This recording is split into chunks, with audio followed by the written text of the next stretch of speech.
Good afternoon, everybody. It's Tuesday, the 21st day of February, and I have shorts on. I went outside. I said, I don't care that the calendar says February. It's time for some shorts. So even though you can see me on SuperTalk TV, you cannot see the shorts. America's not ready for that. We're not. We don't want to see that. Yeah, some things you just don't want to see. Hope that you are doing well on this Tuesday. Good to have you on board. I want to get right into the news of the day. And I think if you turn on the TV, a lot of it has to do with the fact that the President of the United States, as you know, over the weekend, he was in Ukraine, stunt. That's all that was, just a stunt. And then he's now in Poland, and he gave a speech today, saying that we're going to support Ukraine, we're going to be with Ukraine. Oh, and by the way, we love you, Poland. That was sort of, that's sort of a truncated version of the speech, but that's what he did. And I think the thing that just really strikes so many people is here is a president who is going over and he's worried about the borders of Ukraine, but he's not worried about the borders of the United States. By the way, breaking news here, we now have an invasion from the south. We've known that for some time. The new information is we also have an invasion from the north. That's right. We have no borders in our country, but we're not concerned about that. We're concerned about what's going on in Ukraine. Now, I don't know where you are on Ukraine. I look around and I see that some Republicans believe that we should not be in Ukraine. Clearly, there are Republicans who believe we should be in Ukraine because Republicans in the House and Senate continue to put money toward that and believe that we should be supporting Ukraine. But let's set that aside for a moment. I think what we have to sort of do is step back a little bit and talk about why there needs to be anything going on in Ukraine right now. And that has to do with our president and the way he handled Afghanistan. First things first. Such a horrible departure in Afghanistan. We looked so incredibly weak in our departure from Afghanistan. People lost their lives. You know the whole story.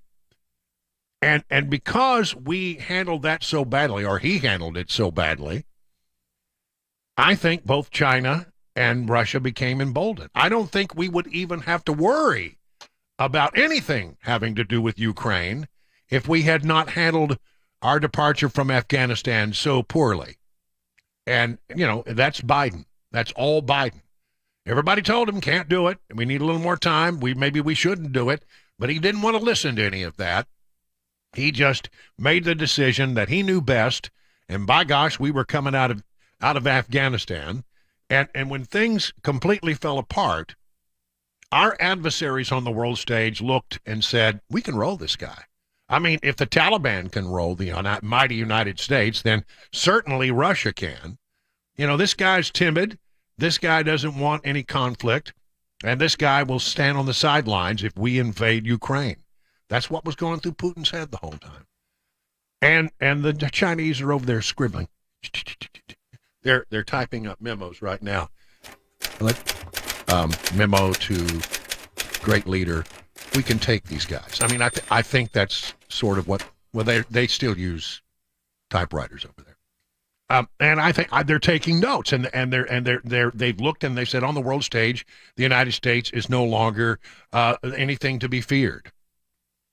So when Putin invaded Ukraine, and we decided that we're going to support Ukraine, all of that could have been avoided in the first place. So he's over there now expressing, that we're going to be there through thick and thin. We're not going anywhere, which is, by the way, a promise he can't make because if he's president, there's no telling what will happen if there's a change in presidency. There's no telling at all. He can't make that promise. But, he keeps telling we're going to be there through thick and thin. He's over there making big speeches. Concerned about incursions into Ukraine, but not concerned about incursions into the United States. Really, one of the things that should be happening is he should be focused a lot more on what's happening in this country. Understand that we have sent $100 billion thus far to Ukraine. That's a ton of money. I see a story here that makes me wonder whether that's wise. It's from Breitbart. Joe Biden sees poor approval on key issues facing the country. And I'll get you some of the numbers in a minute, but there's this one little fact that I think is pretty interesting. $100 billion has been sent to Ukraine in one form or another. Let's put this in perspective. That's more than $200 million this year for each congressional district. In other words, if we had taken that $100 billion and said every congressional district in America is going to get an even cut of that pie, every congressional district in the country would receive $200 million. Now, what would your congressman have done with $200 million? What could have happened here in Tennessee if every congressional district got an infusion of $200 million? And then the other question, how long will your kids be paying for interest on the debt of the money we're sending to Ukraine? By the way, those thoughts came from Thomas Massey, Representative Thomas Massey, in December of 2022. That's 23. That's late last year, 22. And Biden has not gone to see what's happening in East Palestine, Ohio. He has not gone to look at what happens over there and take care of that problem. And neither has, by the way, his Secretary of Transportation. He says, we're going. Eventually we'll get there. The mayor of East Palestine was absolutely livid when he found out that Biden had gone overseas to Ukraine and left and talked about spending money over there at a time when the people in East Palestine, Ohio, feel like they need their federal government to be there for them. That was the biggest slap in the face. That tells you right now he doesn't care about us. So agreed. He can send every agency he wants to, but I found that out this morning in one of the briefings that he was in the Ukraine giving millions of dollars away to people over there, not to us, and I'm furious. On President's Day in our country. Yeah, President's Day in our country. He's over in Ukraine, so that tells you what kind of guy he is. Yeah, and you know what's really going on here is when you are a president of the United States and you are in trouble politically, get out of Washington, get as far away from Washington as you can. It's much easier to be a president of the United States and to have some sway over foreign policy than it is to actually do anything constructive within domestic politics. And, I saw this with Bill Clinton. When the Monica Lewinsky story broke, the only thing he wanted to do was travel. And I was the beneficiary of actually getting to see the world, courtesy of Air Force One, with Bill Clinton, because he didn't want to be in town. Because every time he was in town, ultimately the questions were about Monica Lewinsky. When he traveled, there would be other things that took up our time. So, this is not a new strategy. Get him on the road. Get him out there. Oh, well, we can't go to East Palestine, so, let's go to Ukraine, okay? And here's why he's running. Again, from Breitbart, quoting a Harvard Capps-Harris poll. His overall approval rating is underwater at 42%. Only 42% of the people in America approve of this president. 55% disapprove. Well, that's a great way to kick off your campaign for re-election, isn't it? The 80-year-old president faces far worse on issues about the economy. Only 39% of Americans approve of how he's handling the economy. 38% approve of how he's handling the issue of immigration. 38% approve of the way he's handling inflation. 42% approve his administering of government, whatever that means, and 39% approve of his dealing with violence and crime in the country. I'm telling you, the man is underwater in just about every category that matters, which explains why he's on the road. He's on the road. Pulling stunts, going to Ukraine, going to Poland. Who knows where next? And, because he's out there on the road, thumbing his nose at Vladimir Putin, Putin can't stand by and do nothing, right? I mean, he needs to understand from his perspective, he has to respond in some way, and he did. Russian President Vladimir Putin suspended Moscow's participation in the last remaining nuclear arms control pact with the United States, announcing the move Tuesday in a bitter speech where he made clear he would not change his strategy in the war on Ukraine. Russia isn't withdrawing from the pact yet, and hours after his address, the foreign ministry said Moscow would respect the caps on nuclear weapons under the treaty. The ministry also said Russia would continue to exchange information about test launches of ballistic missiles. In his long-delayed State of the Nation address, Putin cast his country and Ukraine as victims of Western double-dealing and said it was Russia, not Ukraine, fighting for its very existence. Oh, man. So he's out there making a bunch of noise on the world stage, suspends the START nuclear pact, although he says he's not withdrawing from the pact. That's a very subtle, nuanced statement. What exactly are you doing? Yeah, we are suspending, but we're not withdrawing. Okay. This president is a disaster. He has brought the world to the brink of World War III, regardless of what you think we should be doing about Ukraine right now. And I know many of us have different opinions about that. You have to understand that none of this would have happened. None of this would have happened. We would have never had to put out $100 billion. We would never have to be in the situation we're in right now where, we are right on the verge of, some kind of World War III catastrophe with everybody talking about nuclear weapons and nuclear tactical weapons, that kind of stuff. And we wouldn't be there. We just simply would not be there if it weren't for the fact that we had looked weak on the world stage. So it's a problem of Biden's own making. He is the cause of everything that is going wrong in the world right now. And I don't see it getting better anytime soon.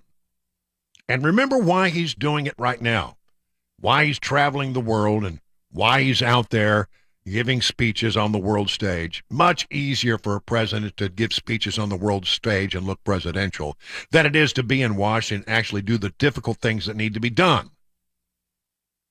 like control the border, like solve the problems of East Palestine, Ohio, to make your government work efficiently and effectively. Those things are hard. Getting on Air Force One and traveling around the world, well, that's much easier to look presidential in those situations.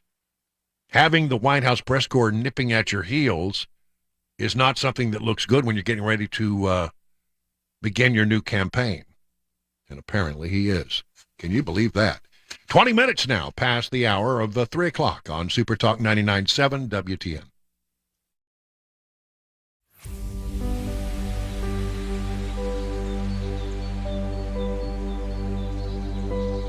Let's talk about Sylvan Health. And really, when we're talking about this, we're talking about nutrition and how important it is. It really can impact your health in a huge way.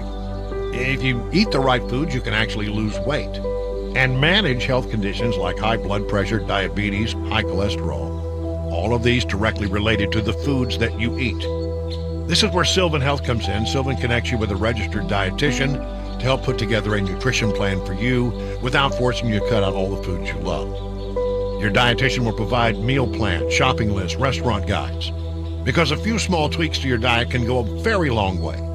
Appointments are done via video calls, over the phone, no need to travel, no need to go downtown for a face-to-face meeting. And here's the best part, this service is covered by insurance. That's right, 90% of patients have zero out-of-pocket expenses. So schedule your appointment today. Here's the number, 833-279-5826, or visit sylvanhealth.com and take that final step toward looking and feeling better, utilizing the power of good nutrition.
President Biden spoke in Poland today. We talk about that. And Tennessee lawmakers talking about marijuana possibly legalizing in the volunteer state.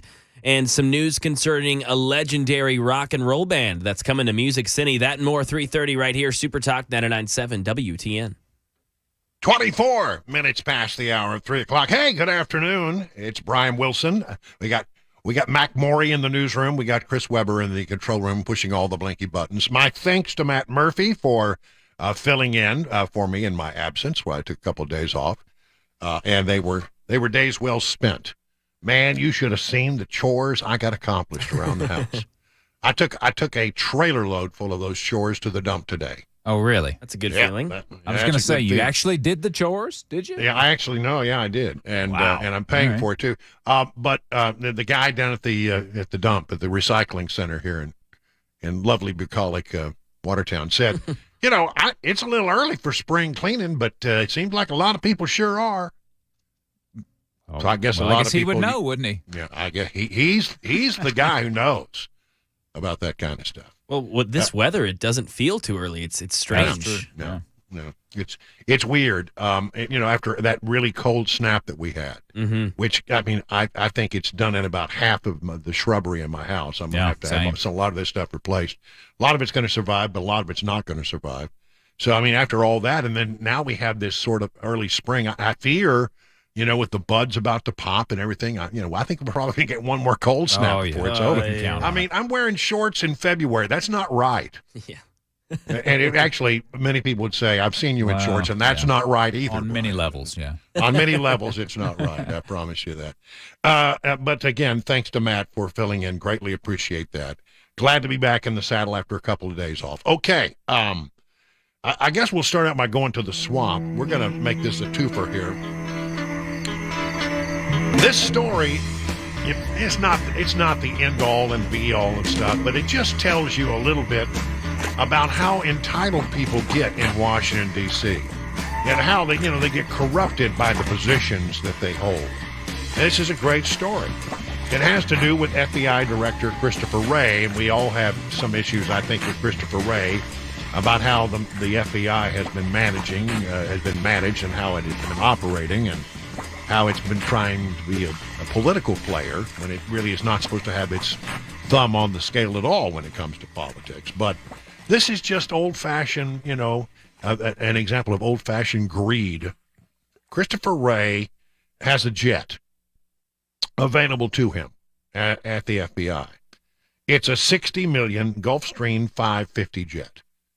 And now there are some allegations written by some people in the media that say he's been misusing his jet. This came from the Daily Wire, among others. But now comes, some evidence that, in fact, he really does abuse the jet. Now, let me tell you a little bit about how this works. If you're the FBI director, you're down at the FBI building, the Hoover building, downtown. It's funny, they've been talking about building a new FBI headquarters, I think, for about 25 or 30 years. I think I heard it when I first went to Washington, D.C. Got to build a new building. They're still in the Hoover building, by and large, so that's going on. But it's downtown, right? And so the jet is out at the Manassas Airport, which is a pretty good hike. Out 66, you got to get on 66, and the traffic is bad. So, when it comes time for Ray to go home, you know where he goes home? He has a jet that takes him home to Fulton County, Georgia, every weekend. He doesn't live in Washington, D.C. He doesn't live in the D.C. area. So he has the right to take his jet to Fulton County, Georgia on the weekends, where his family apparently still resides. Well, I didn't know that. That seems wrong. It's a 10-year job, by the way. You can't move your family? Why not?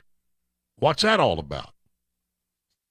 So, instead of having to get in his motorcade, even though he gets a motorcade, FBI gets a motorcade where he goes, you can turn on the blue lights and you can go to the airport. But the airport is out 66, and 66 is always a traffic nightmare. Take you about an hour to get to Manassas. So he was having the jet flown in to Reagan National, 10 minutes from the Hoover building. So he wouldn't have to go all the way out to Manassas to catch his flight home on the FBI aircraft.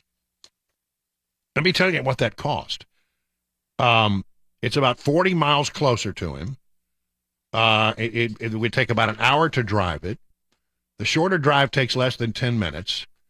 Despite the high opinion of himself, according to this story, it's unlikely the FBI director could justify the expense. Are you ready for this?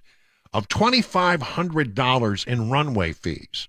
If you land a jet at Reagan National, it's $2,500. I didn't know that. This of course, make me reassess my desire to have a private jet. So not to mention that the wear and tear on the aircraft. You got to take off from Manassas. You got to fly a short distance. You got to land at Reagan. Wear and tear on the jet. The extra fuel that is used, and then you pay $2,500 just for the right to land at the area. So that is running up. Well, it comes out that it's about, if you look at how many times it's happened, and we have now the travel records, it's about $600,000. $600,000 for him to not have to endure traffic.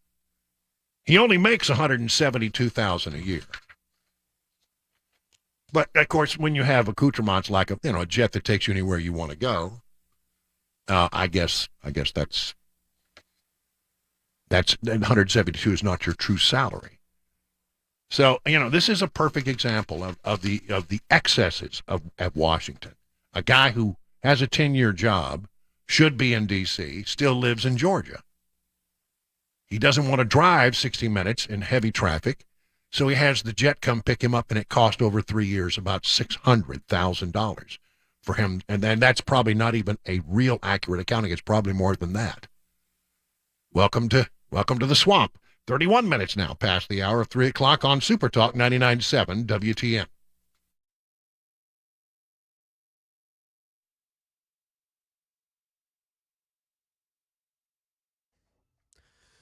.331, I'm Mac Morey with your top stories. Right now, 68 degrees in Nashville. Been a beautiful day with the sun flying high and temperatures feeling like it's more midsummer than it is mid-February. That'll all regulate here later on in the week as we get it back into the lower 40s. But for the next couple days, enjoy the heat. Weather and traffic coming up just a few minutes away. Starting with President Biden, who spoke to allies in Poland today, saying the U.S. and they are behind Ukraine till the end. Here's Andy Field. The president walking a fine line in his Russian anniversary speech, talking directly to that country's citizens. The United States and the nations of Europe do not seek to control or destroy Russia. Which is not the message often received from Russian politicians. The president in Poland making sure allies are on board for what could be a long fight to push out the invading Russian troops. Andy Field, ABC News. In total, the states have given about $30 billion in security aid to Ukraine since the war began about a year ago. And here in Tennessee, lawmakers are taking up bills about marijuana. News Channel 5 says 8 separate bills are up for discussion in the Senate Judiciary Committee. 2 of these bills include regulating medical marijuana and Delta 8. Someone in Tennessee would have to be diagnosed with certain conditions like cancer, glaucoma, and epilepsy to qualify for medical marijuana, and there would be limits on how it is sold and produced. Delta 8 would be illegal for anyone younger than 21 to purchase, and producers and vendors would fall under strict oversight and have to get a state license to sell it. Ken Weaver, WTN News. In some entertainment news, the legendary rock and roll band Guns N' Roses will make their way to Nashville on this year's World Tour. They'll be performing on August 26th at Geodis Park. Pre-sale tickets will be available at 10 a.m. February 22nd. General sale available 10 a.m. 2 days later, February 24th. The tour starts on June 5th in Israel and will end on October 16th. That's the latest news. Weather's next. I'm Mac Morey, WTN News.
All right, let's talk about the folks over at Accurate Mortgage. Good people. You know, rates are a little lower than they've been in a while. So, you know, even though you hear interest rates are going up, it would do you a good check in and make sure you find out exactly what the current rates are, because it may not be as bad as you think it is. With home prices and rates going up, many homeowners having a difficult time adjusting to a higher house payment. And they got this thing called a payment reduction mortgage.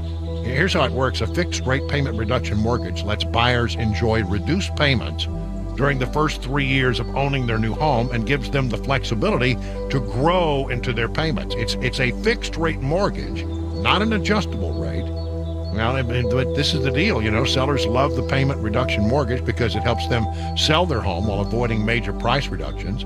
Buyers get reduced payments and sellers have more net profit. There's a lot to love about this. So whether you're selling your home or in the market to buy one, call the loan advisors at Accurate Mortgage to help you find the right loan solution for you. Let me just say, I worked with these people on my loan at a time when the market was changing dramatically. And they got me through it, and they did a good job. I think they'll be pulling for you in your corner, and that's what you want. Visit Accurate Mortgage today at AccurateMTG.com. Accurate Mortgage Group, a division of Acopia LLC, an equal housing lender. NMLS number is 4664.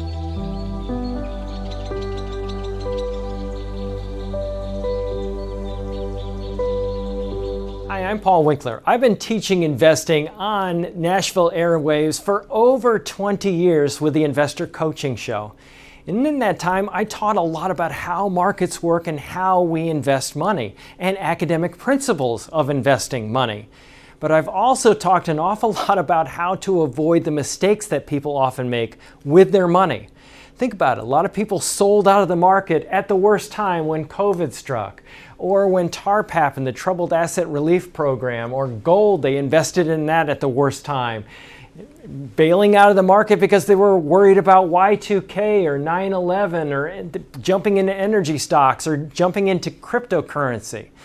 One of the things that I like to do is educate investors, because I believe that the more educated you are, the more confident you are, and the more confident you are, the more successful you can be as an investor. Now, I not only do that on our radio show, but we do that in our offices around the Nashville region, 10 offices.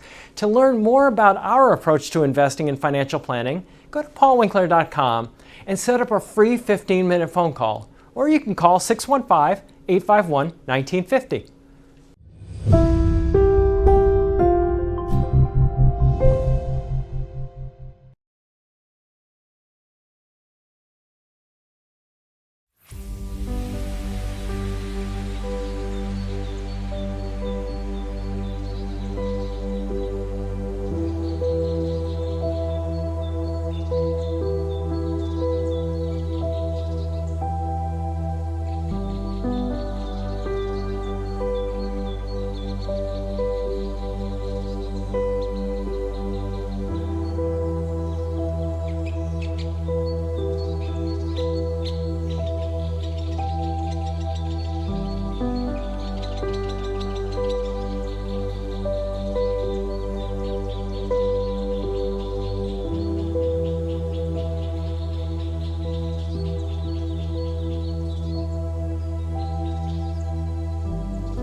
"39 minutes now past the hour of 3 o'clock. I'm Brian Wilson. You're listening to The Drive, Tuesday, the 21st day of February.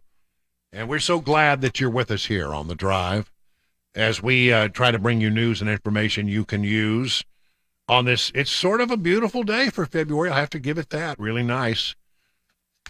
I woke up this morning and, I don't know, just decided flip-flops and shorts. That's what I'm wearing. But then you get the long sleeve shirt on over it. Yeah, just, well, to kind of temper that, right? That's mainly because I thought this T-shirt looked a little ratty, and I thought, well, you know, I am going to be on TV. Sorry, you mean to expose your little secret there. Yeah, there you go. Okay, let's talk about Mayor Pete. First of all, this guy is so bad. He's never where he needs to be any time. He's always off. He's got a real busy schedule. He goes around the country and he's giving speeches. You know what that's all about? That's all about, laying the groundwork for a Mayor Pete candidacy somewhere down the line. If that opportunity were to avail itself now or later, he's taken full advantage of his position, not so much to do the work of the people, not so much to, be there for people like the folks in East Palestine, Ohio, but because, I've got a nice profile here. I've got this lovely job, and really the work's not all that hard. Well, it's not hard because he doesn't do much there, but, he's out there doing everything he can to sort of promote his persona and try to make a name for himself. But the thing that he's making a name for himself is he's not very good at his job, and certainly seems to be way in over his head. I mean, let's go back to Christmas, where we had thousands of people stranded because there was a meltdown with one of the airlines, Southwest Airlines.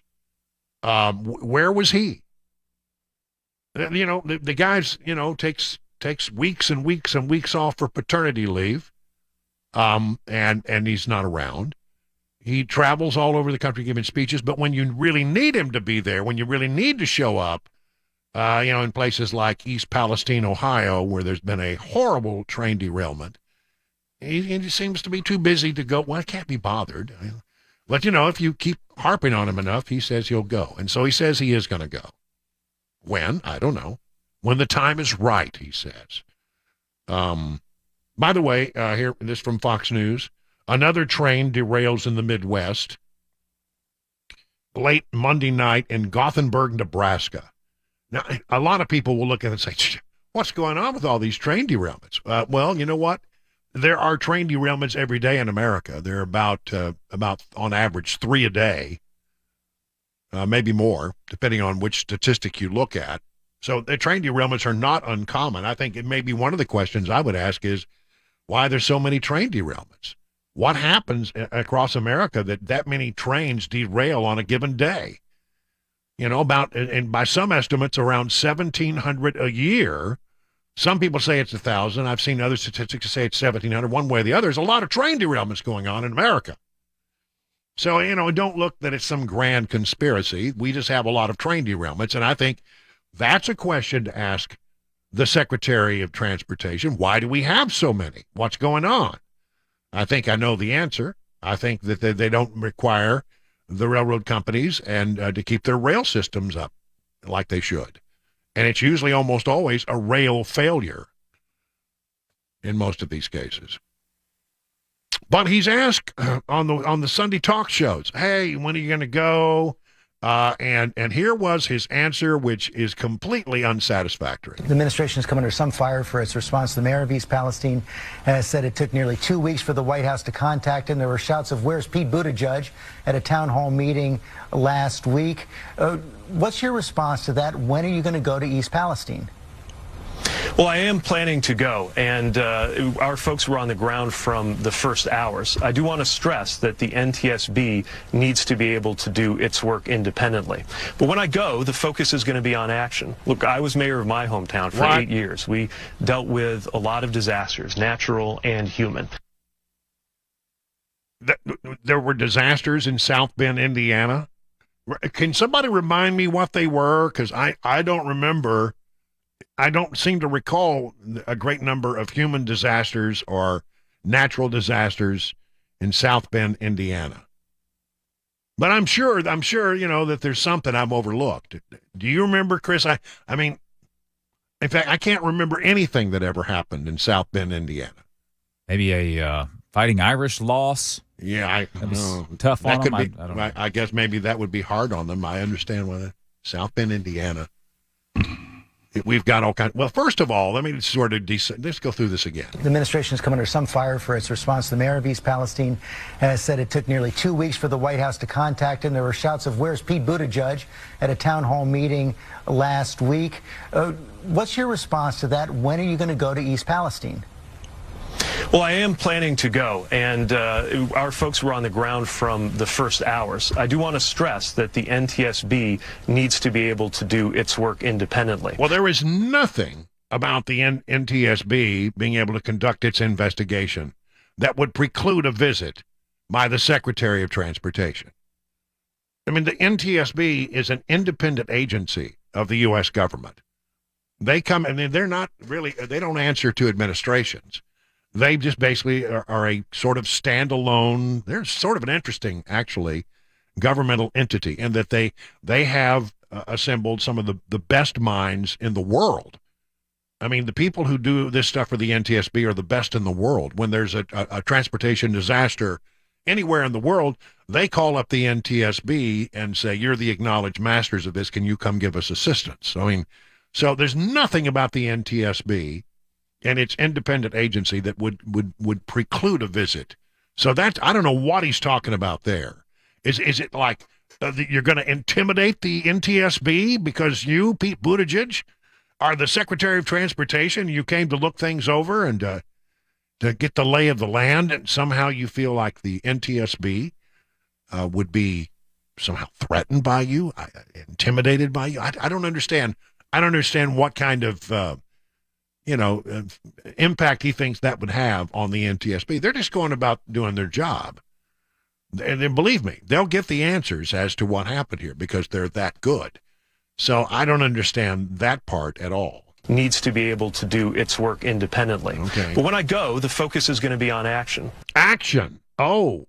Well, when I go, there'll be action. What action? What are you going to do? You know, at times like this, you know, people don't expect you to have all the answers. They just want to know that the government is there doing what it can, making sure that all the resources are available. You got an administration right now which has said to the folks in East Palestine, Ohio, you can't have FEMA funds because it's not that kind of disaster. They have not okayed the money for FEMA. That's astonishing to me. Maybe that's what he'll go for. I'm coming here to bring you FEMA money. Well, that's not his responsibility. It's not his area of expertise. If I were the Secretary of Transportation and we had a very, very bad transportation disaster, I would feel like it was my responsibility to be there on the ground to make sure that my team was getting everything they needed. If there were any kind of things that they needed, that I could reach in and as my power as the Secretary of Transportation and provide those resources for them. I would want the people there to know that I care about them and that we understand that this is a serious incursion into their life and that their lives have changed, and that we're doing everything we can to make sure we get to the bottom of this, and that we, make sure that, that community is restored if it can be. I'm not sure it can be, quite frankly. So, I don't understand what kind of action he's going to have. Here's the real truth of the matter. Mayor Pete should have gone relatively soon and said, I'll be back. And come back on a regular basis. But to sit here, now the only reason it looks like he's going is because the media have bullied him into it. Yeah, I guess, it's sort of like Kamala going to the border. Oh, gee, they're just not going to let up until I go to the border for 20 minutes. Joe Biden, well, I got to go to El Paso, I guess, to check that box, because because the people are demanding it. That's all this is. It's a dog and pony show. This man is weak. He is not competent. He's way, way, way in over his head. And his experience as the mayor of South Bend, Indiana, is not the reason why he got this job. Let's just be honest about it. And the equity politics of the Biden administration, he got the job because they needed to check a certain box, okay? He has no experience, no expertise, and he's failed miserably every step of the way. And his sense of what he should be doing and where he should be and his sense of what it would take to lead that agency is sorely missing. Sorely, sorely missing. 49 minutes now past the hour of 3 o'clock on SuperTalk 99.7.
President Biden over in Poland today, speaking to them, and a major case against internet companies such as Google. That and more, 4 o'clock, Super Talk 99.7 WTN.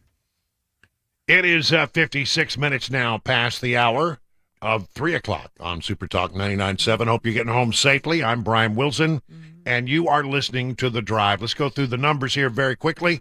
Dow Jones Industrial Average is down, big time, about 2%, 697 points. S&P is down 81, that's about 2%. The NASDAQ down about 2.5%, down 294 points. Drops nearly 700 points at one point as higher rates rattle investors. That's what we're being told here. Looking at oil is down 29 cents a gallon. A barrel rather of West Texas Intermediate crude goes for $76 a barrel. Brent crude $82 a barrel, and gold is it's down $6.60. An ounce of gold will cost you $1,843.60. There you have it. All your information brought to you by Beacon Capital Management. Learn more at beaconcm.com. It is now 57 minutes past the hour of 3 o'clock.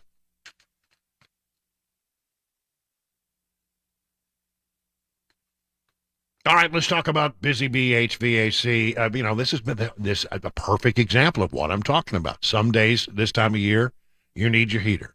Some days you need a little AC. I got the AC going on here in my studio right now. By the way, it was installed by the folks at Busy Bee HVAC because it's whisper quiet. We must have whisper quiet air conditioning in the studio. You can't hear it, can you?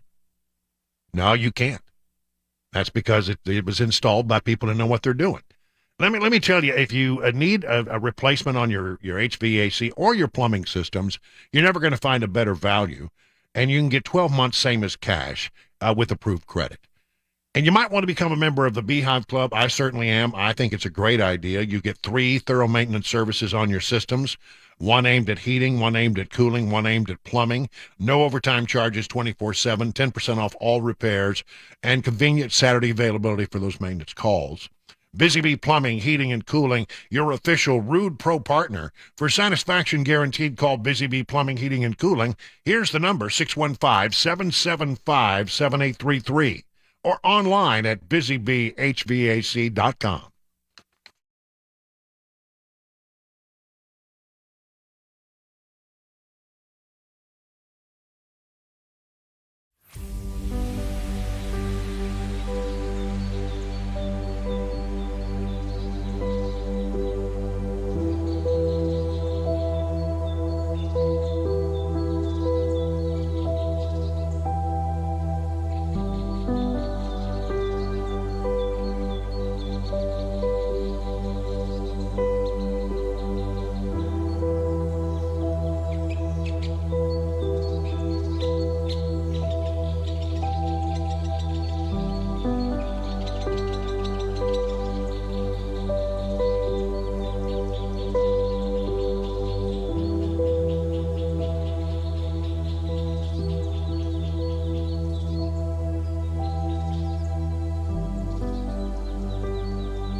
Four o'clock, I'm Mac Maury with your top stories. Right now, 67 degrees, summer-like temperatures here in the middle of February. Well, it won't last all week. Here later on in the week, we'll get back into the low 40s. But for right now, 67 degrees and the sun flying high in Music City. Weather, traffic coming up just a few minutes away.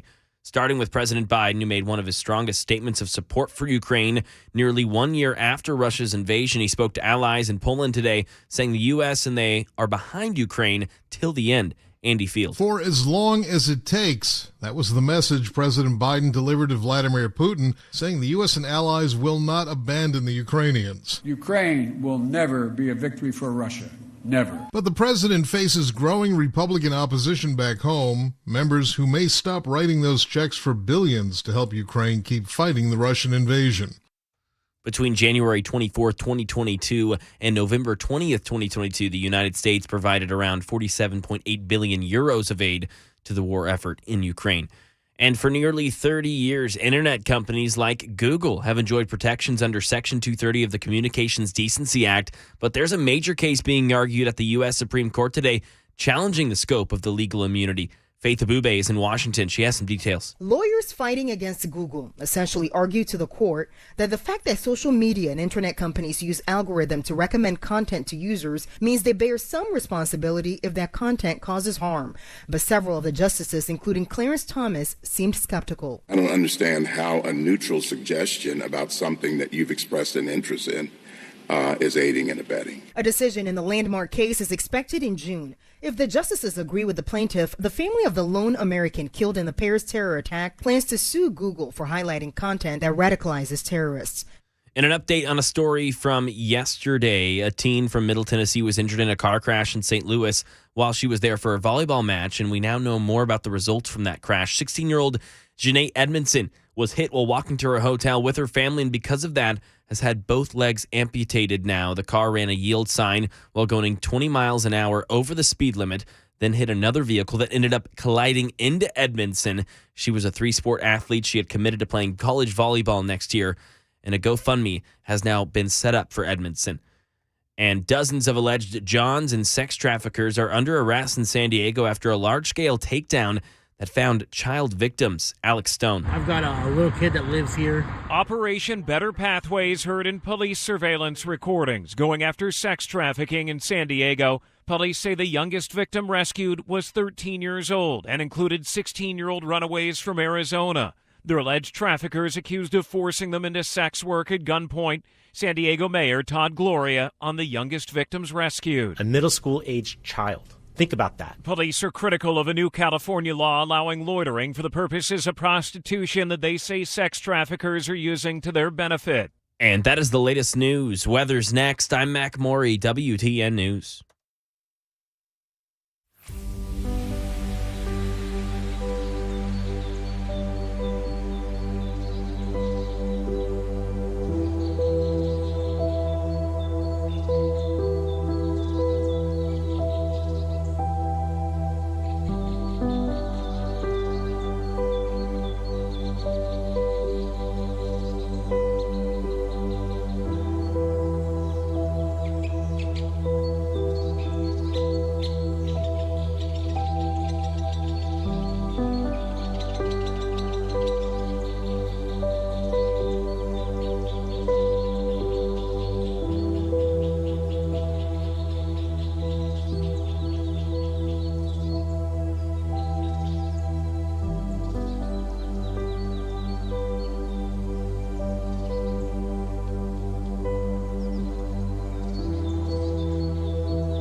Good afternoon, everybody. 7 minutes now past the hour of 4 o'clock. How you doing? You're listening to The Drive.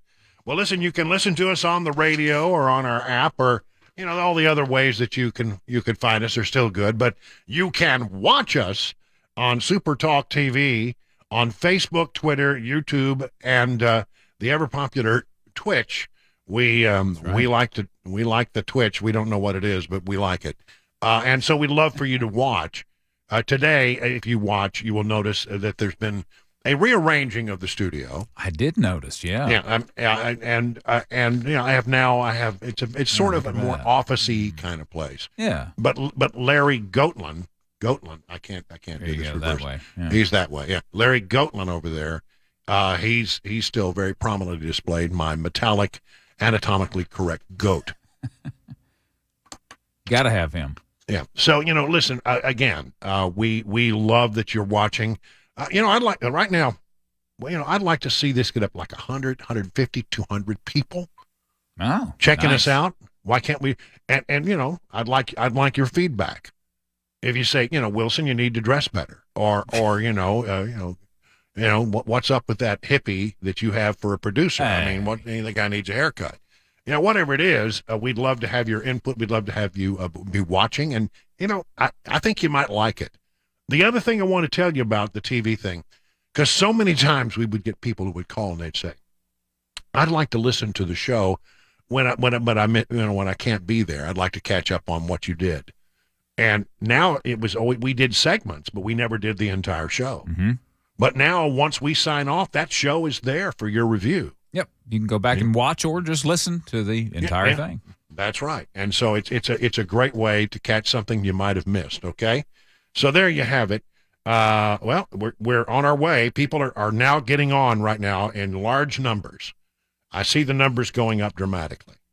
So let's get after it. Okay, all right. I want to talk about some news that has been. I will say that it seems that Channel 5. That nice Phil Williams. Phil Williams is the kind of guy, I think he's a very nice man. I don't know him personally. I've talked to him a few times. He's been a guest on the show. But I think he's that kind of reporter that you don't want to see standing at the end of your driveway when you get up in the morning. Or, or when you get out at your office. He's the kind of guy who'll stick a microphone in your face and ask you questions that need to be asked. But he's been jumping on Glenn Funk, the DA of Nashville, of late, because of these listening devices. Well, it depends on who you talk to. Glenn Funk says, well, they're security cameras, and we need security cameras. But some people are saying they're really listening devices that have been put all around the building. Now comes this. Tennessee Attorney General Jonathan Skermetti has opened a criminal investigation into Nashville District Attorney Glenn Funk's office following a series of disclosures by News Channel 5 Investigates. In a letter delivered last week, the AG's office notified Funk that they are investigating whether any official in your office has violated any criminal law. While not precluding other areas of concern, the letter details a specific interest by Skermetti's office into whether anyone on Funk's team violated the state's wiretapping statute by installing listening devices in and around the DA's office in downtown Nashville. The existence of those devices, of course, first revealed by News Channel 5. The letter instructs the Nashville Democrat to preserve all evidence regarding the purchase, installation, maintenance, and operation of recording devices, as well as audio recordings themselves, and any communications about those recordings. You see, they can claim, well, they're not listening devices, but if you find that there's an email in which they have discussed comments that were captured on these cameras, and maybe some recordings were made of them, well, that's very damning evidence, wouldn't it be? Skermetti's notice came the day after News Channel 5 revealed Funk's team had installed listening devices in areas around the DA's office capable of picking up conversations of employees and visitors who were not warned about the audio monitoring. Funk's office has not disputed the finding of the News Channel 5 investigation, insisted it was a necessary part of office security, and reminded them that there is no reasonable expectation of privacy for conversations in public places. All right. Well, there you go. We have never conducted any unauthorized audio or video recording of any area where a person had a legitimate expectation of privacy. That's a very sharply carved up statement, isn't it? I mean, it's a very narrow statement. We have never conducted any authorized audio or video recording, would be the way you'd want to put that. But there's a caveat, where a person had a legitimate expectation of privacy. Well, the fact of the matter is you might have different, real disagreements about where a person would have a legitimate expectation of privacy. Here's another story, this one from the Tennessean. The state has opened a wiretapping investigation into the Davidson County DA's office, and they talk about the letter. Here is another one. This is by Phil Williams again. How many listening devices were placed in and around Nashville DA Glenn Funk's office? According to emails obtained by News Channel 5, it's raising questions even as Tennessee's Attorney General opens a criminal investigation. He said at one point, we are looking to buy about 20 of them, is what the email says. So I have 20 of these devices. Seems like that's an awful lot. Are you still looking for 5 MP cameras with internal microphones? The vendor asked. We're looking to buy about 20 of them. The vendor is emailing someone named David Lewis within the office. So Funk says he's doing what needs to be done to protect his staff from acts of violence. I don't know. It'll be interesting. I mean, where is this coming from? Because did this come out of thin air? Or did somebody believe that they had been recorded there and the information used against them? That's probably, I'm guessing, I don't know. I'm not the reporter on the story, but that seems like it might be. These things generally don't just pop up on their own. Usually you get a tip on something like this, and the person who would be, I think, interested in giving the tip, the person who felt like that they had been used against them. I don't know. We'll see what happens there. And then there's this, as long as we're talking about news in Nashville, it seems like all God's children, we're going to spend some time as it gets a little closer talking about all the people who want to become the next mayor of Nashville now that John Cooper has decided that he is not going to run for re-election. And, Mayor Munchkin, I'm sorry, I'm not supposed to do that. I kind of don't know why I do that. Mayor Cooper has decided that he will not run, and that gave the green light to a lot of people. And it seems like all God's children want to be the mayor of Nashville, except for one person whose name had been mentioned prominently, and that is former Nashville Mayor Megan Barry.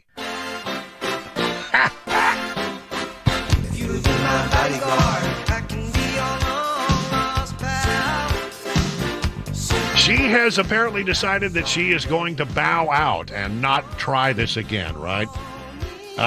Former Nashville Mayor Megan Barry, according to the Tennessean, one of several local figureheads speculated to be considering running a mayoral campaign, announced that it says he, I think it meant she will not seek re-election. Yeah, it's a typo. They ought to fix that. Or maybe, I don't know, in this world of crazy pronouns, who knows? But no, it says he will, but I think it meant she will not seek re-election and has decided not to run. Oh, you're talking about he being Cooper's not going to run and she's not going to run after it now. Okay, I got it now. Excuse me, I got it. Thanks again to everyone who reached out with the encouragement, advice, love, and support. Barry wrote Wednesday, not this time, but please find a candidate you like and work hard to help them. Our great city deserves a great mayor. Barry's name emerged on a list of potential contenders almost immediately after Cooper's surprise. And was it a surprise? I wasn't surprised. He didn't seem to be making any noises. Shortly after all of the COVID stuff sort of, tampered down a little bit, he became someone that you never heard from. Very, very low profile for a mayor who might be seeking re-election. I got the impression that he was not all that interested in running, and he wasn't, apparently. But Barry's name was on a list of potential contenders almost immediately. She was the first woman to be elected mayor of Metro Nashville. She served from 2015 until 2018 when she resigned her position as part of a plea deal with local prosecutors stemming from her affair with the head of her police security detail. Oh, Rob! That's right, oh, Rob. Prosecutors required her to reimburse the city $11,000 in unlawful expenses. Oh, Rob! Oh, Rob. And she was able eventually to have the charge expunged from her record. How about that? But she decided to forego running for a second term. I wonder why. I'm a little surprised by that. I mean, we need a good mayor in this city. We need a mayor that is very interested in trying to do what's right for all the people. I had some initial hope that Cooper might be that guy because he had a reputation before he became mayor of being fiscally responsible, or more fiscally responsible than most other Democrats on the council. He turned out to be, a guy who wants to spend money like a drunken sailor, and then raise taxes on everybody at a time when he was implementing policies that was driving the economy and people's lives right into the dirt. So, I was if he was going to run for re-election, I didn't think his chances were very good. I think people do not like him because he raised taxes. I think people do not like him because of the way he handled COVID, and I have very long memories about that. So, won't be Megan Barry. It won't be John Cooper. But, I think the list of people who are interested in the job is as long as my arm. And as you know, I have extremely long arms. They're ape-like. They're really freakishly long. I don't know why. I don't know. That's an interesting new development. By the way, Cooper has sent word around to the state legislature. And the reason I'm raising this now is because we're going to be talking to Speaker of the House, Cameron Sexton, here in just a short bit about what's going on the Hill. There's a lot. But he sent word up to the Hill saying, we have applied for both the RNC and the DNC in 2028. And we're putting forward both of those, which I think was sort of a hope that if they did that, then the state legislature might pull back from this plan to cut the size of the Metro Council from 40 to 20, which is going to happen. And we'll be asking the Speaker of the House if this has any impact on that at all. And that'll be coming up at 35 minutes now past the hour. Right now it's 4:20 on SuperTalk 99.7 WTN.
The FBI and NYPD being sued over allegedly concealing evidence in the Malcolm X case, and some money news. That and more, 4:30 Super Talk 99.7 WTN.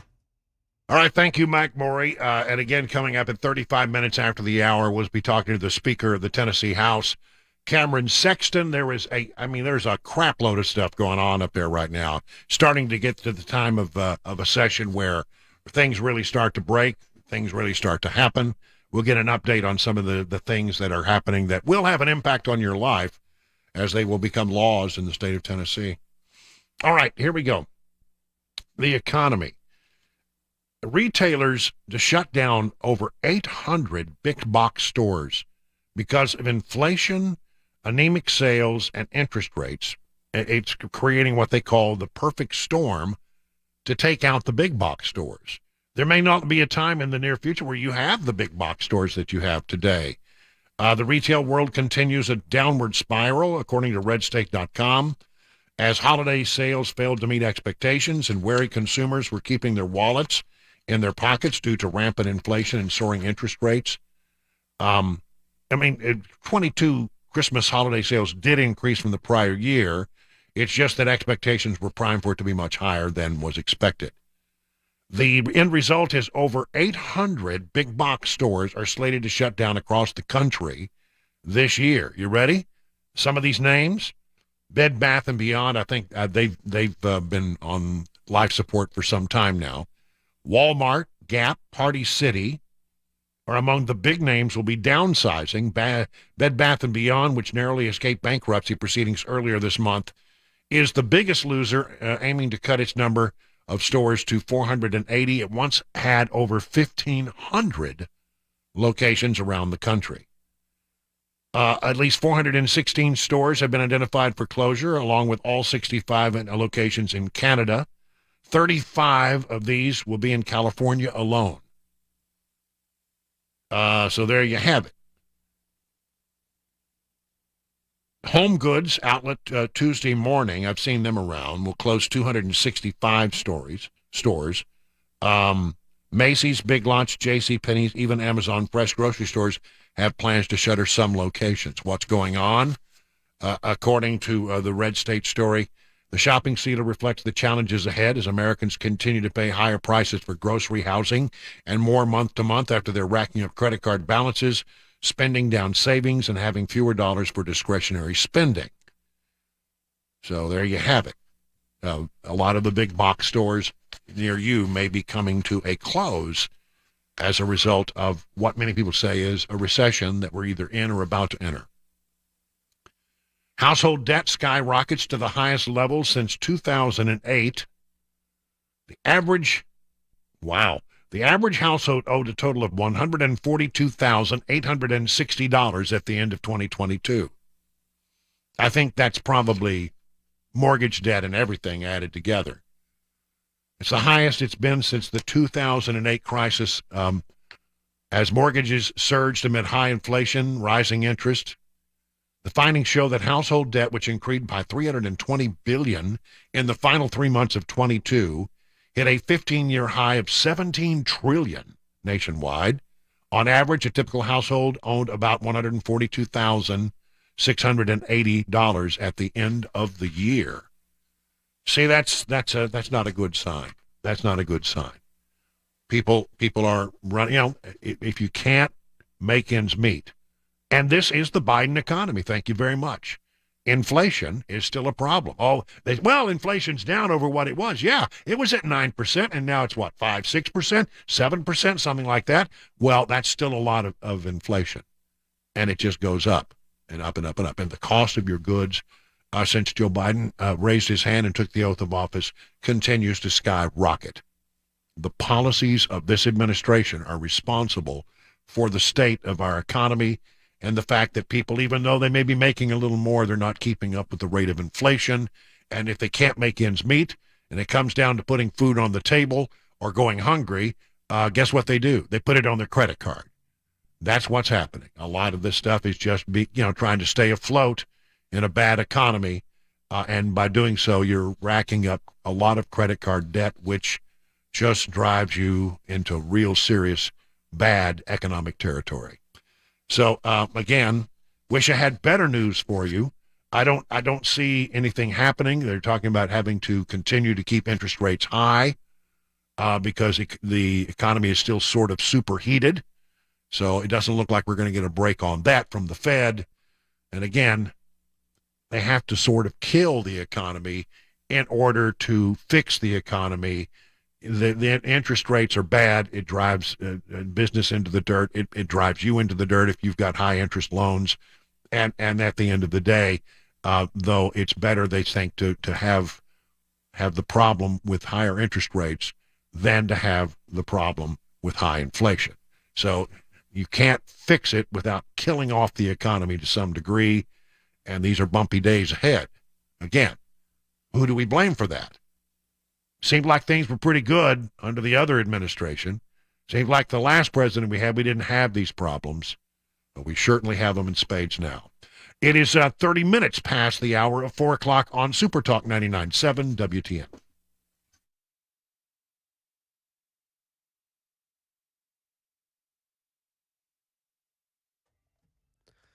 30 minutes after the hour of 4 o'clock, Mac Maury with all your top stories. Right now, 67 degrees in the mid-state. Been a beautiful summer-feeling day in middle of February. It'll all return back to normal here in the next few days. But for right now, enjoy that sun and heat. Weather and traffic coming up just a few minutes away. In New York City today, attorney Benjamin Crump announced that on behalf of civil rights leader Malcolm X's surviving daughters, he will file a notice of claim with intent to sue government agencies, including the FBI and New York City Police Department, over fraudulent concealment of evidence in their father's murder. The two men originally convicted of killing Malcolm X were exonerated more than 18 months ago, and Crump made the announcement inside the very room Malcolm X was killed exactly 58 years ago. The family members intend to sue, bring a wrongful death lawsuit based on these new revelations that have now finally been substantiated. Crump is claiming that the New York Police Department, the FBI, the District Attorney of New York had factual evidence and exculpatory evidence that they fraudulently concealed. Over to the money news, Daria Albinger. Stocks tanked on some of the latest earning and economic reports. The Dow plunged 697 points. The Nasdaq gave up 295 points for its worst day of the year, and the S&P closed down 82. Home Depot was one of the market's biggest losers after announcing a financial forecast that fell far short of Wall Street's expectations. If you've noticed that there aren't many for sale signs in front yards lately, there's a reason for it. Not many people are selling their homes. The National Association of Realtors says existing home sales are down for the 12th month in a row to the slowest pace in over a dozen years. One reason for the slowdown is rising mortgage rates. It's a byproduct of the Federal Reserve series of interest rate hikes as it tries to bring inflation down to the 2% target rate. A trial of a 4-day work week in Britain, billed as the biggest in the world, found most employees were less stressed and burned out and had a better work-life balance. And that is the latest news. Weather's next. I'm Mac Maury, WTN News.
Well, let's talk about the Wellness Institute of Nashville. Dr. Kevin Mitchell is my doctor. I saw him just this morning, actually. He'll be your doctor as well. Listen, the way you get this started is you make a phone call. Let's just give you that number right up front. 615-246-5009. Again, 615-246-5009. Now, the thing that he's best known for, there are many different kinds of therapies he can recommend for you, but one of the big ones is non-surgical spinal decompression treatments.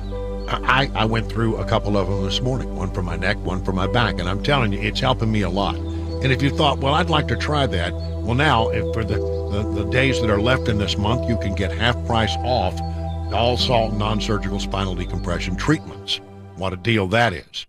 And I can tell you, it really makes a difference in a lot of people's lives. Here's the other thing that I want to tell you about, and that is that we have all kinds of exam, consultation, x-rays that can be done. It's only $23 for your first exam, consultation, and x-rays. If you have an MRI report, bring it in. Dr. Mitchell will go over it, and you should also meet Dr. Ashley.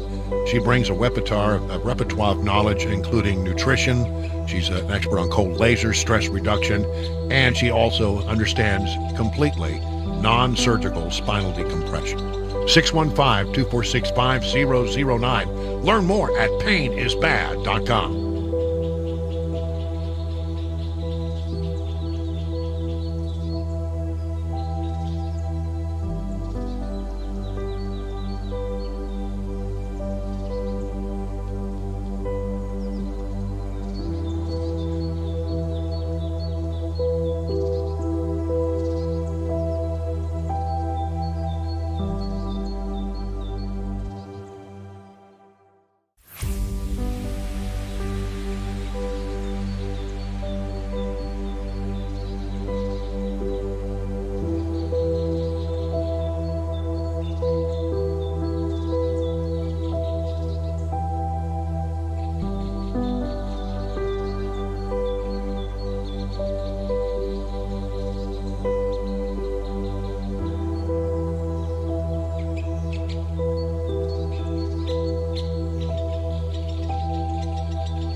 It's 38 minutes now past the hour of 4 o'clock on SuperTalk 99.7 WTN. Let's go straight to the Newsmaker hotline right now.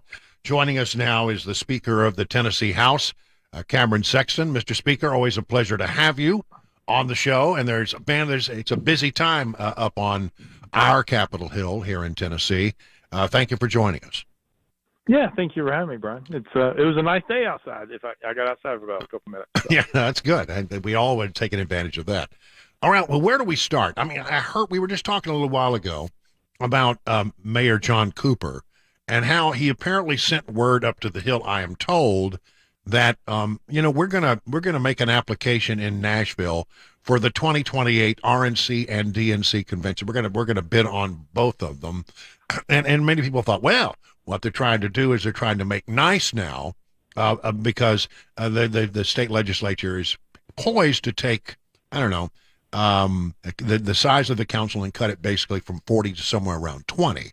And I don't. You have tried to de-link those two things.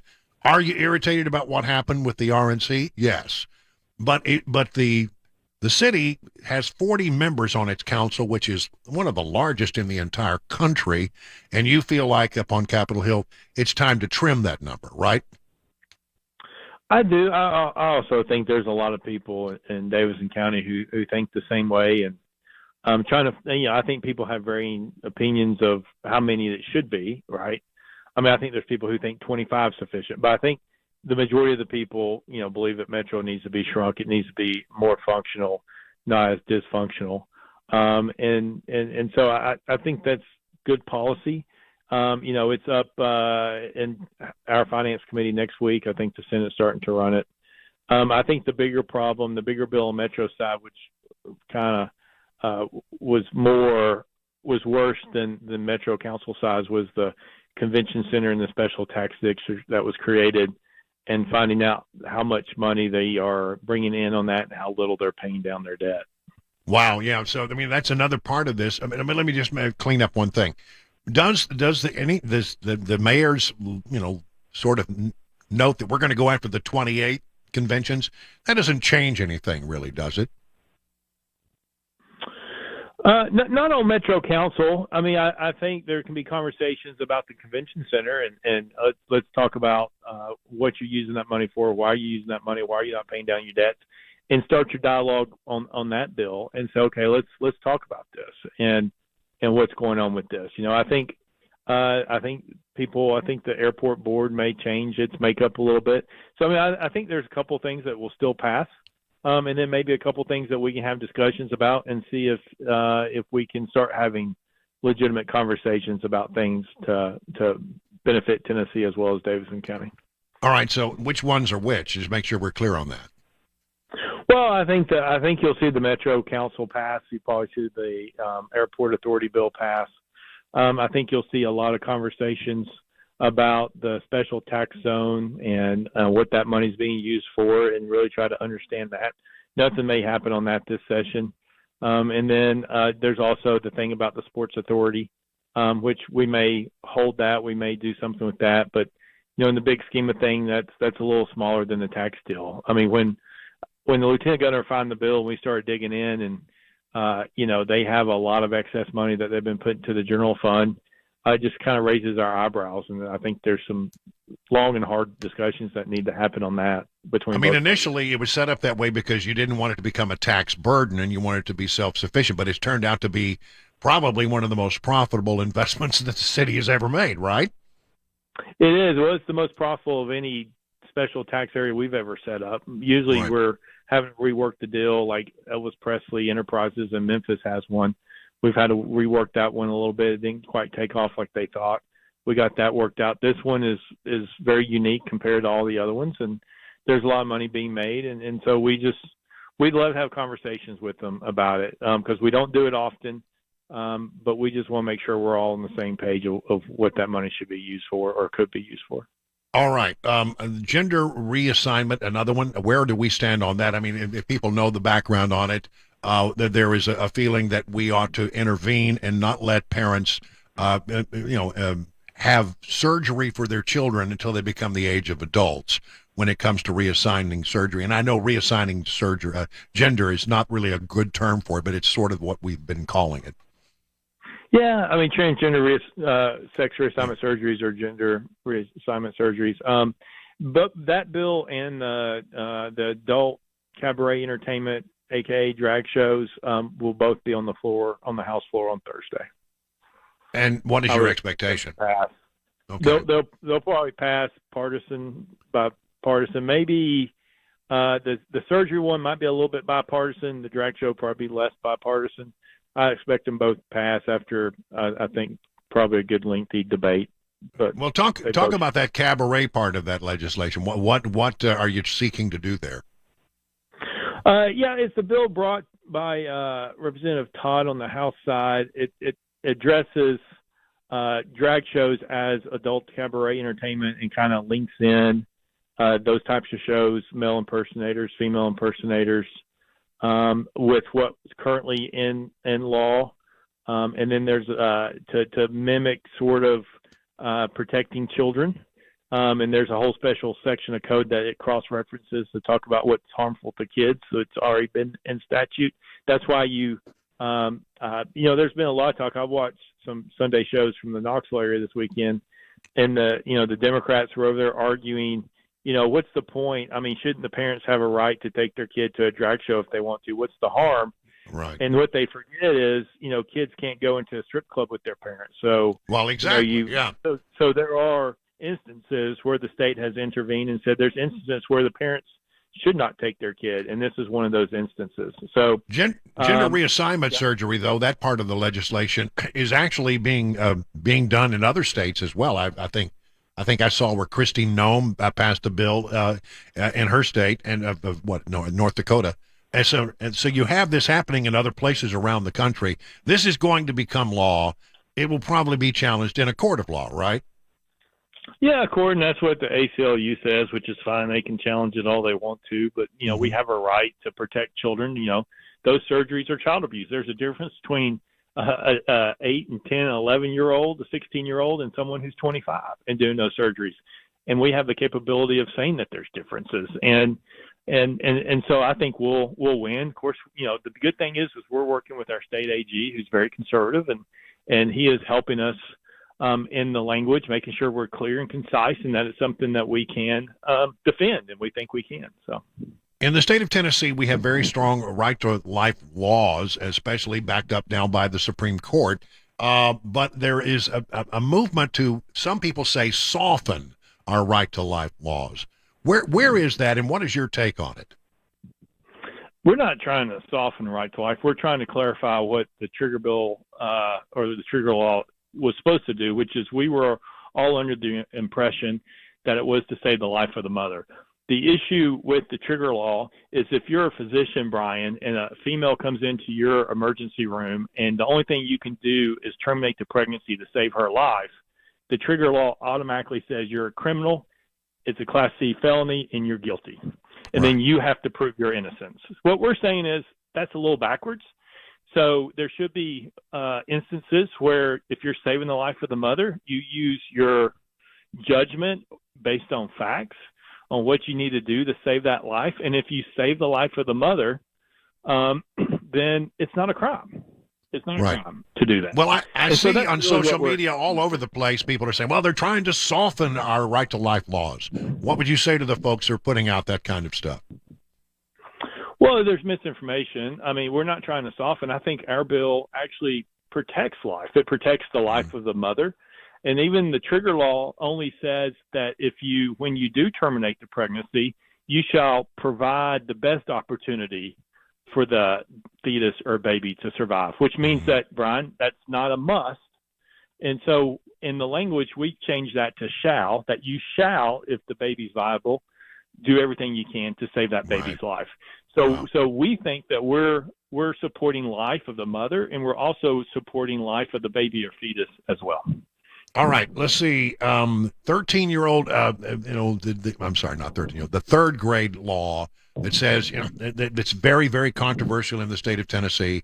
If your kid's not performing at a certain level, they got to do the third grade over or take some kind of remedial classes to get back up to speed. I'm completely in supportive of this idea, but I got the impression that there might be adjustments to the law because parents have raised unmitigated hell about it. They're not happy that the idea that their third grader might have to do the third grade over again. Is there going to be any change to that? Because I would like to see it stay like it is. Well, the only thing that will change is not the accountability portion of holding somebody back. It's the mechanism of what you use to determine if they're proficient or not proficient. So right now it's all based on one test, the TCAP test. I think there's other things they do throughout the year. The universal screener is one thing where they monitor them. So you can get a picture throughout the year instead of over a 2-day period at the end of the class year when they're ready to go to summer school. So I think you'll see that. But what I will tell you is what it has done is brought awareness to parents about where their kids are in the school. Because what we've seen, and I heard this from parents who have their kids go to charter schools, is their kids are making all A's and B's, and they think everything's fine because everything's coming back fine. And then all of a sudden now they're getting this letter and they're like, hang on, you mean my child's not proficient in reading and math and they're getting A's and B's? Where's the disconnect, right? Yeah. So I think it's brought to light the capability of parents saying and questioning what's going on. Now, it's focused on us right now, but at some point it will be focused on school and the school system as well as how we teach. And I think that's a good thing long term. Okay. Second Amendment, true constitutional carry. Where are we on that? On the House side, that came out. It should have came out sub today. I had some meetings, but it was up. It should have come out sub. I think we'll pass it in the House. True constitutional carry 18 firearms and clear up the affirmative defense, which was problem with the trigger bill. So we're going to fix it on the Second Amendment too. And I think we'll pass it on the House. The Senate, I'm not sure where they are on the Senate. You're not sure where they are? All right, we'll check with them. Finally, we keep hearing, and as we do every session, well, are they going to do anything about medical marijuana? They're going to do anything about marijuana. I always get the impression that the state legislature is not ready to act to do anything on marijuana as yet. What's your take on it? We're not ever going to do anything on recreational that I can see in the near future. Medical is capable. We were on the House, I think last year or 2 years ago, we were one vote away from bringing it out of full committee. We got it to a sub to a full. I think people are talking about it in medical. The key is it really in medical form? Is it medical usage? Is it not being marked as type of recreational to try to get you to recreational? I think there is movement for medical for some stuff, but we'll just have to wait and see. I think the House is a little closer to doing medical than maybe what the Senate is. All right. We'll stay on top of it. Mr. Speaker, a whole laundry list of stuff. Man, you guys are busy up there. Thank you so much for spending time with us today. You. Yes, sir. It's 51 minutes now past the hour of 4 o'clock on SuperTalk 99.7.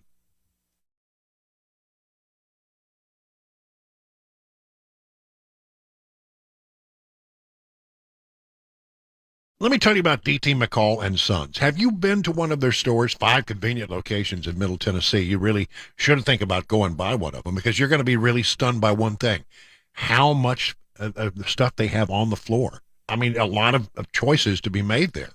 A lot of product on the floor for you to look at, whether it's appliances or furniture, mowers. I mean, whatever it is you need for your house, you're going to find a lot of it.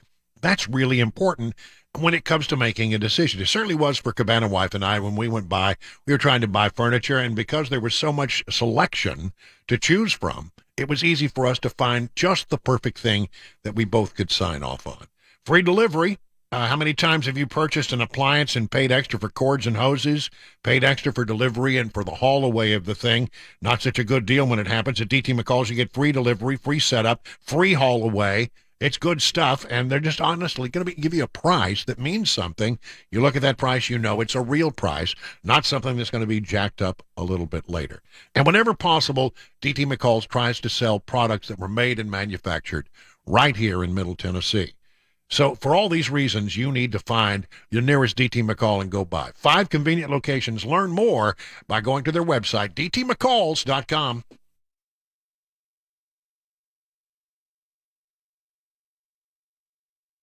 Hi, I'm Paul Winkler. I've been teaching investing on Nashville airwaves for over 20 years with the Investor Coaching Show. And in that time, I taught a lot about how markets work and how we invest money and academic principles of investing money. But I've also talked an awful lot about how to avoid the mistakes that people often make with their money. Think about it. A lot of people sold out of the market at the worst time when COVID struck, or when TARP and the Troubled Asset Relief Program, or gold, they invested in that at the worst time.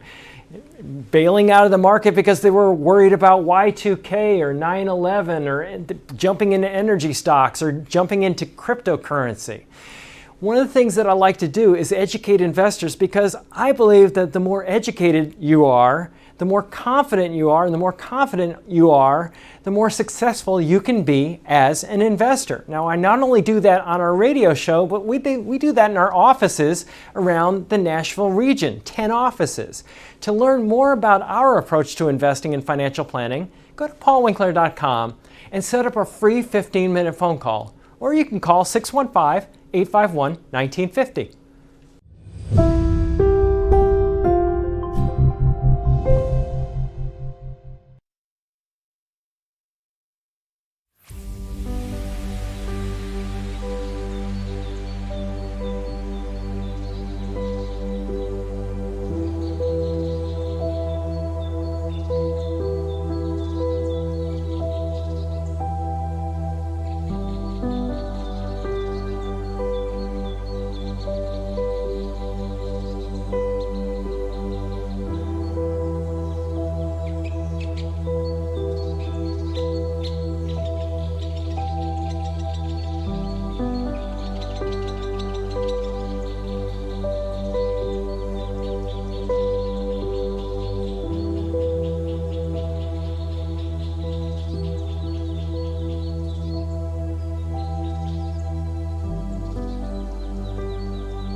Hey, if you're worried about inflation and recession affecting your retirement, you might want to join Beacon Capital Management for a free lunch seminar coming up Wednesday the 22nd. That's tomorrow at Five Oaks Country Club in Lebanon, or Thursday the 23rd at the Parthenon Grill in Murfreesboro.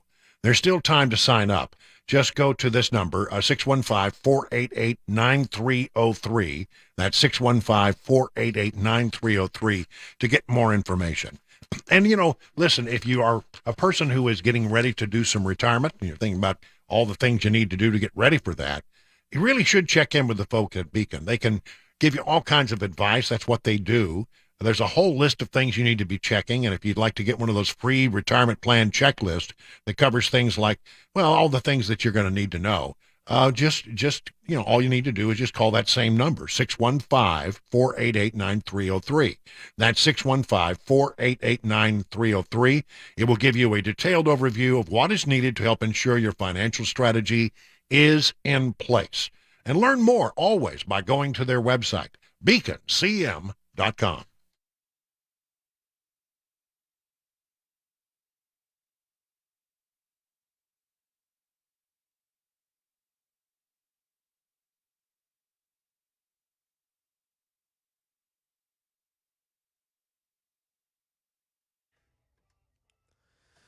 It's 5 o'clock. I'm Mac Morey with your top stories. Right now, 66 degrees, and it's been a beautiful day so far in Music City. Summer-like temps. It'll stay that way tomorrow for the most part. Possible showers later on that night into Thursday, and will remain warm until around the weekend. Weather and traffic coming up in just a few minutes. President Biden speaking at the gardens of the Royal Castle in Warsaw, Poland today to mark 1 year since Russia invaded Ukraine. Here's Louis Martinez on additional U.S. aid. We have, the president announced yesterday while he was visiting inside of Kyiv, that there would be about another $460 million in military assistance to Ukraine. We're talking about more javelins. We're talking about way more artillery rounds that the Ukrainians do need for their fight against the Russians. What's going on in eastern Ukraine right now is just a back and forth of a lot of artillery shells. It's a brutal battle that recalls the terror and the horrors of the World War I in terms of trench warfare. And here in Tennessee, AI gone wrong. Vanderbilt University having to apologize to students over a condolence email that they used artificial intelligence to write. Here's Derek Dennis. Outrage among students at Vanderbilt University, the school's Peabody College of Education, admitting and apologizing for using artificial intelligence software to create a sympathy email to Michigan State University over that school's recent campus shootings. But in the small print, the email noted the message was a paraphrase from OpenAI's ChatGPT artificial intelligence language. An associate dean at Vanderbilt saying using ChatGPT to generate communications on behalf of our community and a time of sorrow contradicts the values that characterize Peabody College. Crime right now in the Volunteer State. Channel 4 reports that a woman is now dead after being shot twice at a body shop last night. 28-year-old Keviana Perry was shot by someone still unknown that might have been driving a dark-colored sedan, according to officials. Perry said to have been in an argument when someone got out of an SUV, started firing while someone with Perry returned fire. There was a gun exchange. All people involved in the argument, including several witnesses, left the parking lot and the business before the police arrived. Perry was shot in the chest, and she died at the scene. Police are still looking for the shooters, and they did recover 2 firearms at the body shop.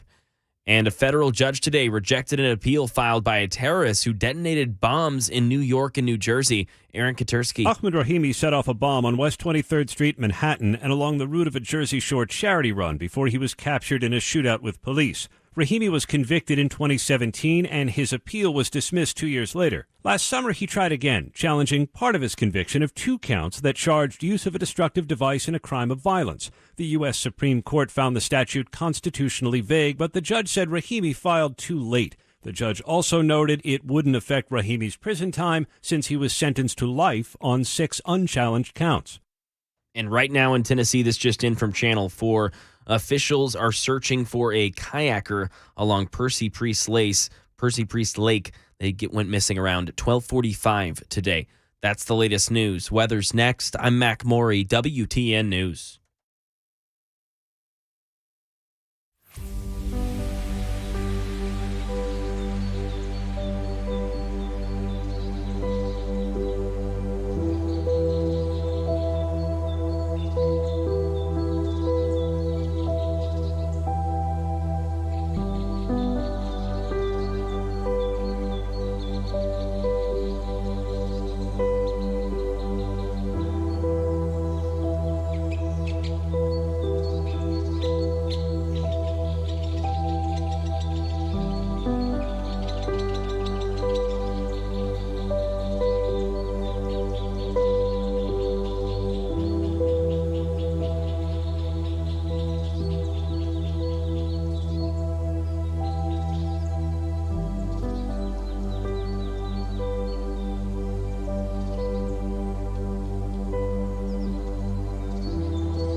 It's 7 minutes now past the hour of 5 o'clock on SuperTalk. I'm Brian Wilson, and we're so glad that you're with us for the drive.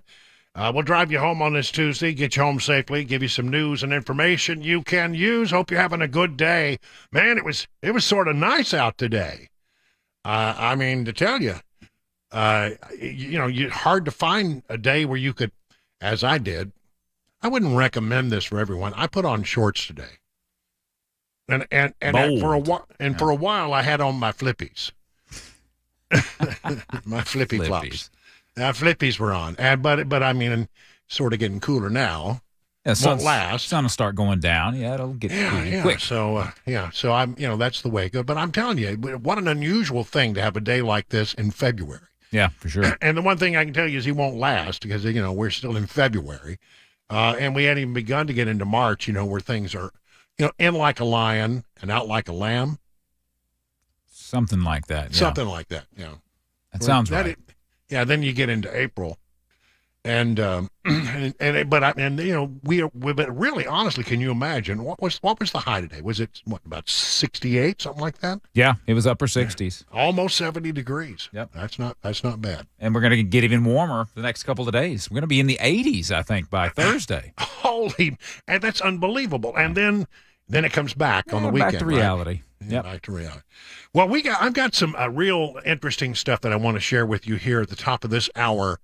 It's sort of all over the place, but it's sort of what I would call catch-up. There's some things that we need to catch up on. Remember I told you that, Joe Biden in the State of the Union address, he tried to tell, the world that, well, Republicans, they want to kill off Social Security and they want to kill off Medicare. And it's not true. It's simply not true. And yet he still goes out around the country and makes stops around the country and he says the same thing. Well, what the truth was is that Rick Scott had said, we wanted to sunset legislation and look at it and decide whether it made sense to go forward. But nobody was talking about killing off Social Security or Medicare. Yes, would it be looked at? Yes. Are there things we might want to change to make it more efficient? Yeah, of course, those kind of things would always be up for discussion, but nobody wanted to do away with it, and what he was saying was completely wrong. The thing is, that's really weird about it is I told you, Joe Biden used to have that very same position, that we should sunset all legislation. And he said so back in 1975. But, back in 1975, they didn't have cameras in the Senate. But by 1995, they did. And he was still talking about his desire in 1995 to do that. And we finally now have the clip. Here is audio of Joe Biden saying we needed to shut down all federal spending, even if it was Social Security or Medicare. When I argued that we should freeze federal spending, I meant Social Security as well. I meant Medicare and Medicaid. I meant veterans benefits. I meant every single solitary thing in the government. And I not only tried it once, I tried it twice, I tried it a third time, and I tried it a fourth time. So, shut up about this stuff. Because you had the same idea before, back in 1975, and where you were still talking about it in 1995. And by the way, that picture of him in 1995, I started covering the Senate at about 86, and I was there for a lot of years. I remember him during that time. It's remarkable to look at him and see him on the stage then and compare him to now. This was before the aneurysm, this 95, before the aneurysm. After the aneurysm, he was never the same. And, anybody who says that he was, really, you need to go back and look at the tape. And he's certainly not in shape to be the president of the United States today. But anyway, let's shut up about this stuff. Because, if you are going to be critical of what Rick Scott was suggesting, which was not killing off Social Security, just making sure that, we looked at it to make sure that everything was up and fine and that maybe there weren't some changes that needed to be made that would be beneficial. Well, but you were just, here it is. You were suggesting the same thing. Shut up. The balloon. This weekend, John Kirby was on the Sunday show with that lovely Shannon Bream, and And she asked the question that I've just been dying for somebody to ask. My understanding, correct us if we're wrong, we're told these missiles used to take out these balloons are over $400,000 each. One of them, apparently we used 2, and the balloon was only maybe worth $12. What do you tell the American people about our ability, our radar, our defenses to differentiate between real threats? Because we can't spend that kind of taxpayer money taking down hobby balloons. That's a great question, Shannon Bream. A great question. Because I was the one who said, I think you're going to find at the end of the day that at least some of these balloons were recreational balloons or hobbyist balloons, something that somebody made in their garage. And it turns out it looks like one of them was. And we spent $400,000 to shoot it out of the sky. It was a $12 balloon with a little transmitter beeping on it. That's all it was. So for the ham radio operators, love to track these things. That's what it's all about. Triangulate and find out where it is. And it's just a hobby for some people. I don't know. I collect guitars, but some people put up these balloons and track them. I don't know. It's a hobby. And he answered, by not confirming that, but we're all but certain that indeed that one of these was a hobbyist balloon. But here's what he said. Well, we don't know exactly what these balloons were. Yeah, we know pretty much what they were. We've called off now the search in Lake Huron and the one over Alaska, because we don't want to find them and be embarrassed.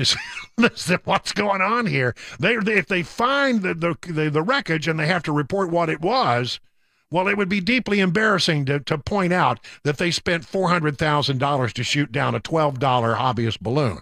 So, that's why they called off the search. That's the main reason. What these balloons were, and then we've called off now the search in Lake Huron and the one over Alaska, so we may never know completely. But the leading intelligence community assessment is that they were probably for benign purposes, whether it's weather or commercial scientific research. And he left out hobbyist balloon, but Shannon Bream did not. One of these was a $12 hobbyist balloon. That seems all but clear now. And if you want to know why they called off the big search, that's it. They didn't want to come back with a $12 balloon and say, this is what it was? Really, honestly? This is what we spent, sent an F-22 to shoot down with a $400,000 missile? One time we missed it and had to shoot twice. So that's $800,000. They were just, first of all, there's the fact that it wasn't really a threat and they spent all this money to shoot it down. That's one part of it. The other part of it is, why in the world would you go out and shoot a missile at something and you don't really know what it is? And it's very clear from listening to the pilots, they didn't know what they were. They had no idea what it was. But they didn't stop them. Well, people were upset. We had to show people that we were doing something, so we're going to shoot these down. That's a ridiculous thing. That whole story. The Chinese balloon is different, but those other 3 they shot down, not much. All right. Now, let's get into the Biden administration's situation with regard to the border. And this story. You see, we know that the border is insecure. We got a president of the United States who's traveling all the way around the world. He goes to Ukraine. He goes to Poland. He talks about the importance of making sure, and talking about the reaction to the Russian incursion of Ukraine. And he's concerned about Ukrainian borders and making sure that the Russians are pushed back beyond those borders. He's all kinds of concerned about that. Not at all concerned about the incursion into our southern border. But wait. There's something else that we need to be concerned about.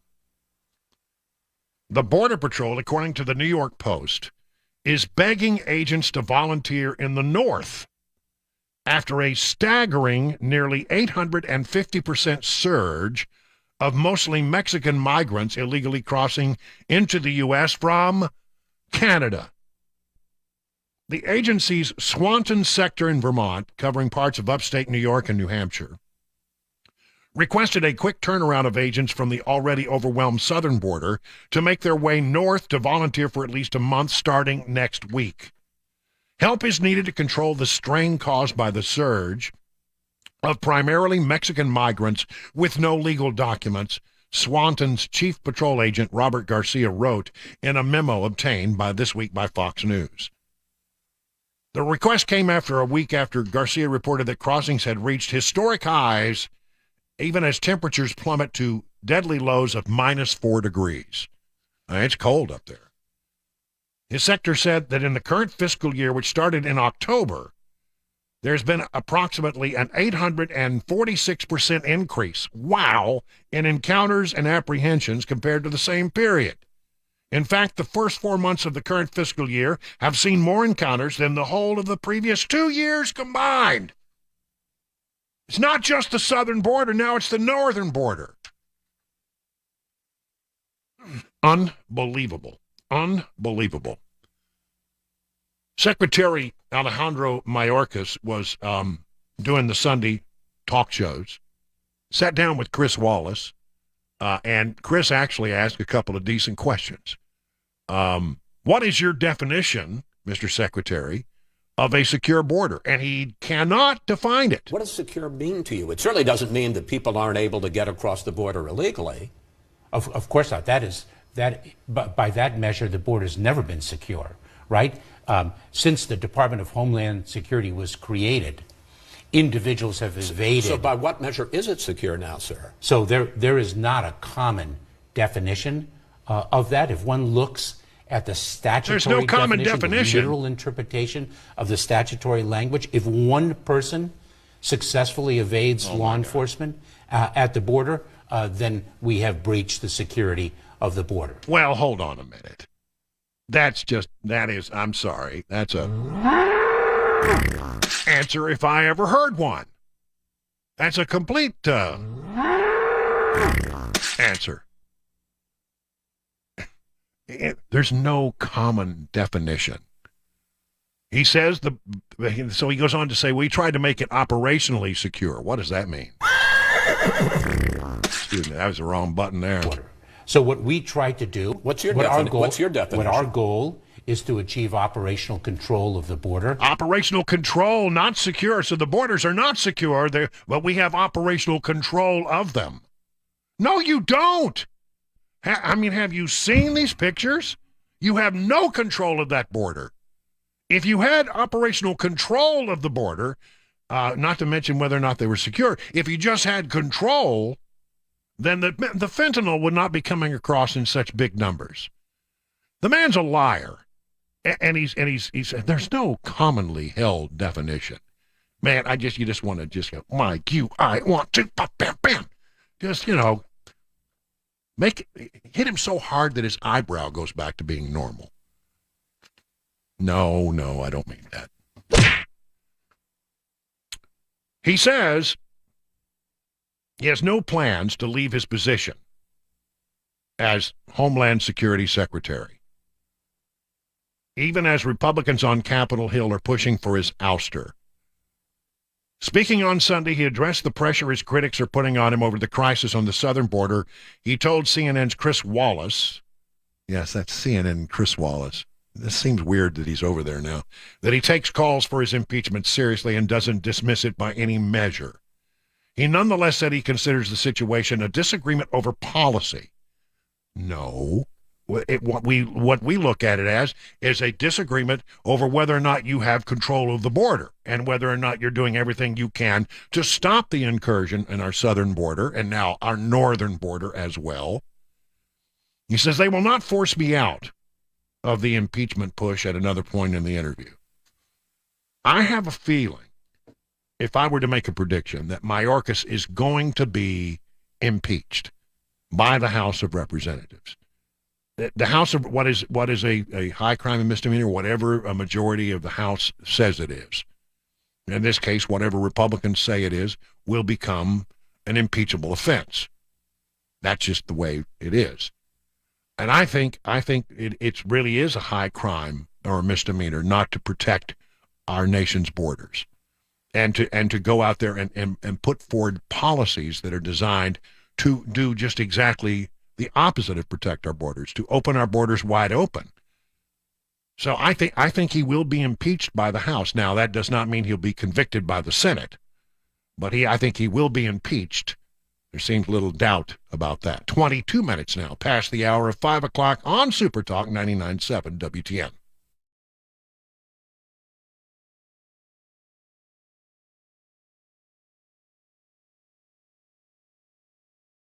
Let's talk about the sleep apnea and TMJ Solutions Clinic, Dr. Poss. A question for you. Do you sometimes wake yourself up with your own snoring? Does your sleeping partner give you the sharp elbow in the middle of the night? Well, let's do something about it. Set up an appointment with Dr. Stephen Poss at the Sleep Apnea and TMJ Solutions Clinic.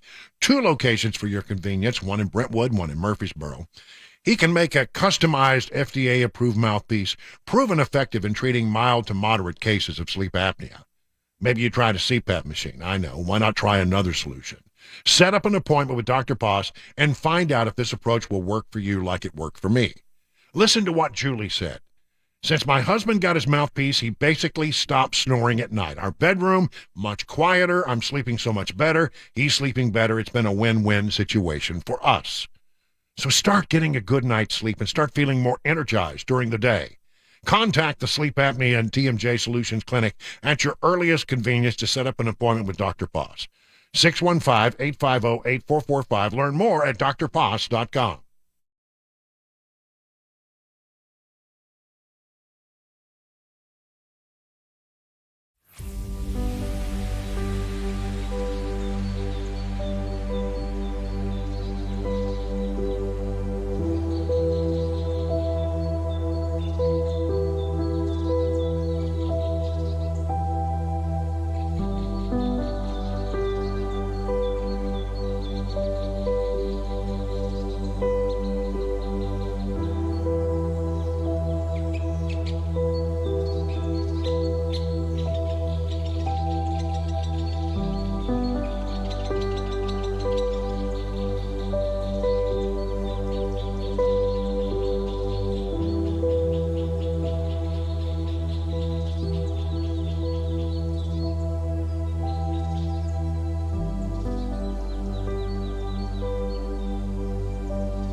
A U.S. military email server left exposed for 2 weeks, and President Biden in Poland today. That and more 30 minutes after the hour. SuperTalk 99.7 WTN.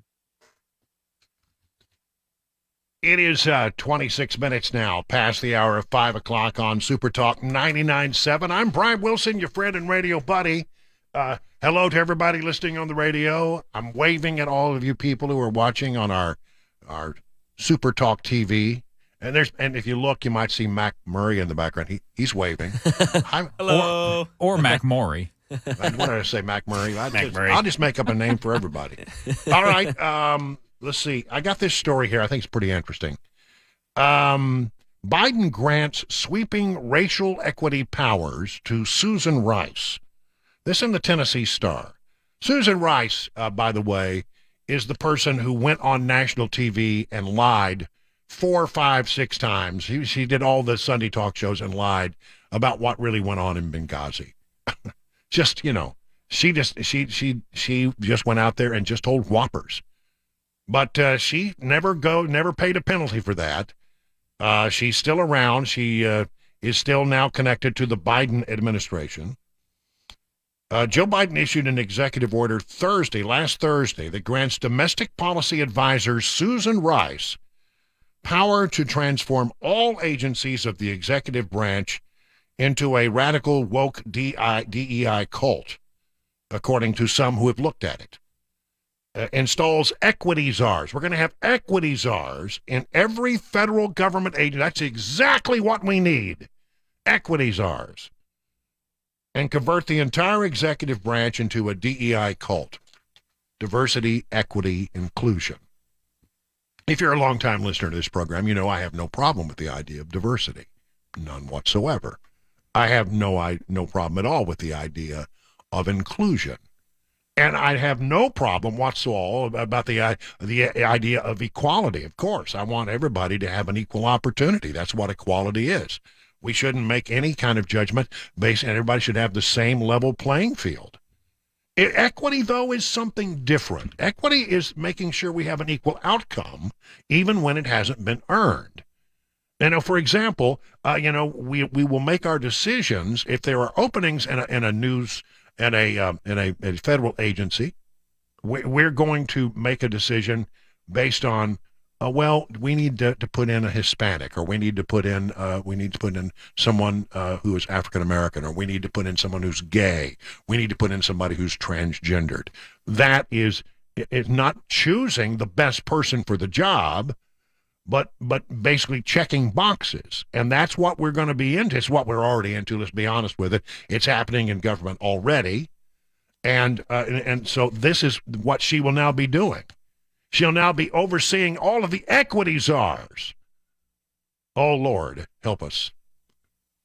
I want to live in a country where our government gives us the best that it can give us, and that the best people are hired for the job.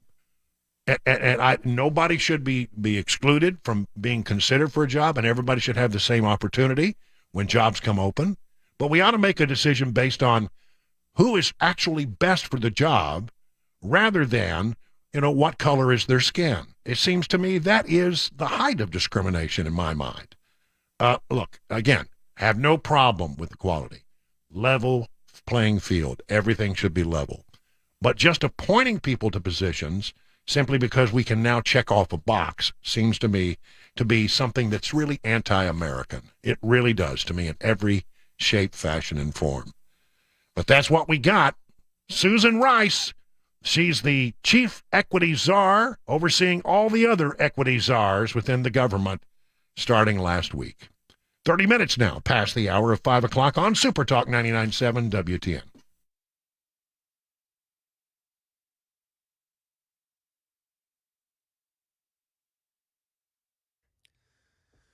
5:31. I'm Mac Maury with your top stories. Right now, 65 degrees in Music City. Going to stay warm for the next couple of days. Weather traffic coming up just a few minutes. This just in from Fox News. A U.S. Department of Defense server was left exposed for the past 2 weeks, which allowed internal emails to be accessed. This comes from a senior U.S. defense official. They've confirmed this with Fox News. The server contained around 3 terabytes of military emails, with many related to the U.S. Special Operations Command, which is a military unit which conducts special operations. And according to this report, the emails inside of the server appear to date years back and contain personal information. Going over to President Biden, who was in Poland today, and he says their support will continue to Ukraine. Here's Andy Fields. For as long as it takes. That was the message President Biden delivered to Vladimir Putin, saying the U.S. and allies will not abandon the Ukrainians. Ukraine will never be a victory for Russia. Never. But the president faces growing Republican opposition back home, members who may stop writing those checks for billions to help Ukraine keep fighting the Russian invasion. And here in Tennessee, Tennessee Speaker of the House Cameron Sexton joined the drive with Brian Wilson today and discussed two bills that will be going up for vote on the House floor this Thursday, one of them being the gender reassignment surgery, which would make it illegal to administer any gender-changing surgery to a minor. The other up for vote this week is a bill concerning drag shows, addressing them as adult cabernets, which would make it illegal for any children to be allowed into those shows. Here's how Sexton thinks those votes will go. Okay. They'll probably pass partisan by partisan. Maybe the surgery one might be a little bit bipartisan. The drag show probably be less bipartisan. I expect them both to pass after, I think, probably a good lengthy debate. Sexton believes the House will also pass true constitutional carry. The Senate, maybe not, but that would make it legal for an 18-year-old to carry a firearm. And in sports, the Tennessee Titans have found their new running backs coach and running game coordinator, Justin Outen. Outen was a part of the Denver Broncos last year as the offensive coordinator. He's been a coach for 17 years. That's the latest news. Weather's next. I'm Mac Morey, WTN News.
You know, when it comes to large home repairs, many times homeowners pretend they don't want to see the warning signs. I mean, they're a little afraid of what they might find if they look too closely.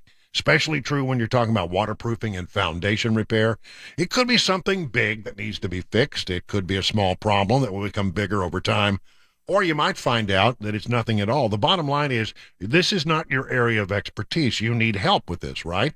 And so if you want good advice, straight from the shoulder advice, honest advice, why don't you turn to United Structural Systems? 23,000 satisfied residential customers. They'll come to your house. They'll take a look at what you got. They'll give you their best advice. And if you decide to go forward, you won't pay a penny until the job is done. Financing is available. You have your lifetime warranties guaranteed for the life of the house. USS, the goal here is to take the stress out of home repair. They guarantee their best. Call USS, serving Middle Tennessee, Southern Kentucky, and Northern Alabama. Online at USSTN.com. That's USSTN.com. Or call this number. You ready? Write it down. 615-227-2275.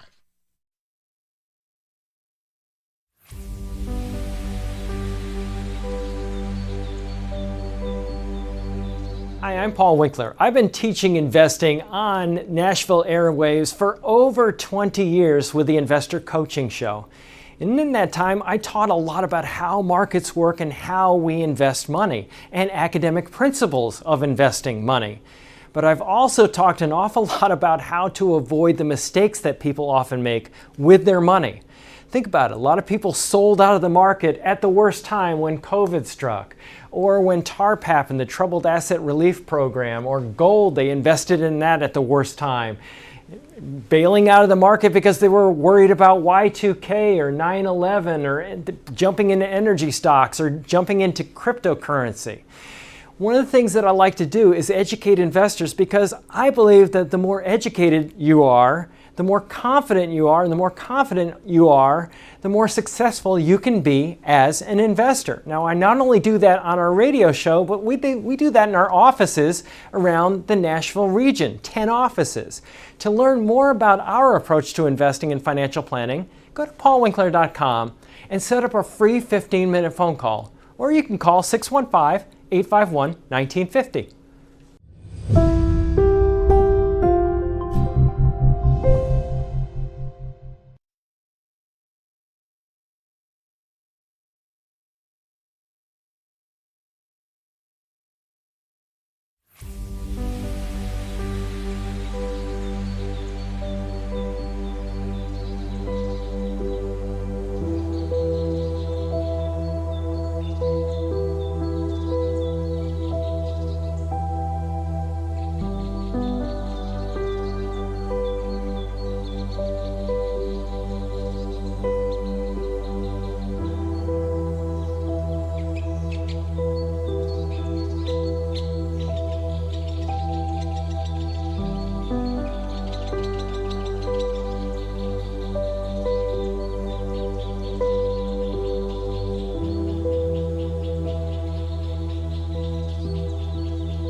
It's 5:38 now on SuperTalk 99.7. I'm Brian Wilson, and you're listening to The Drive. We're so glad that you're with us.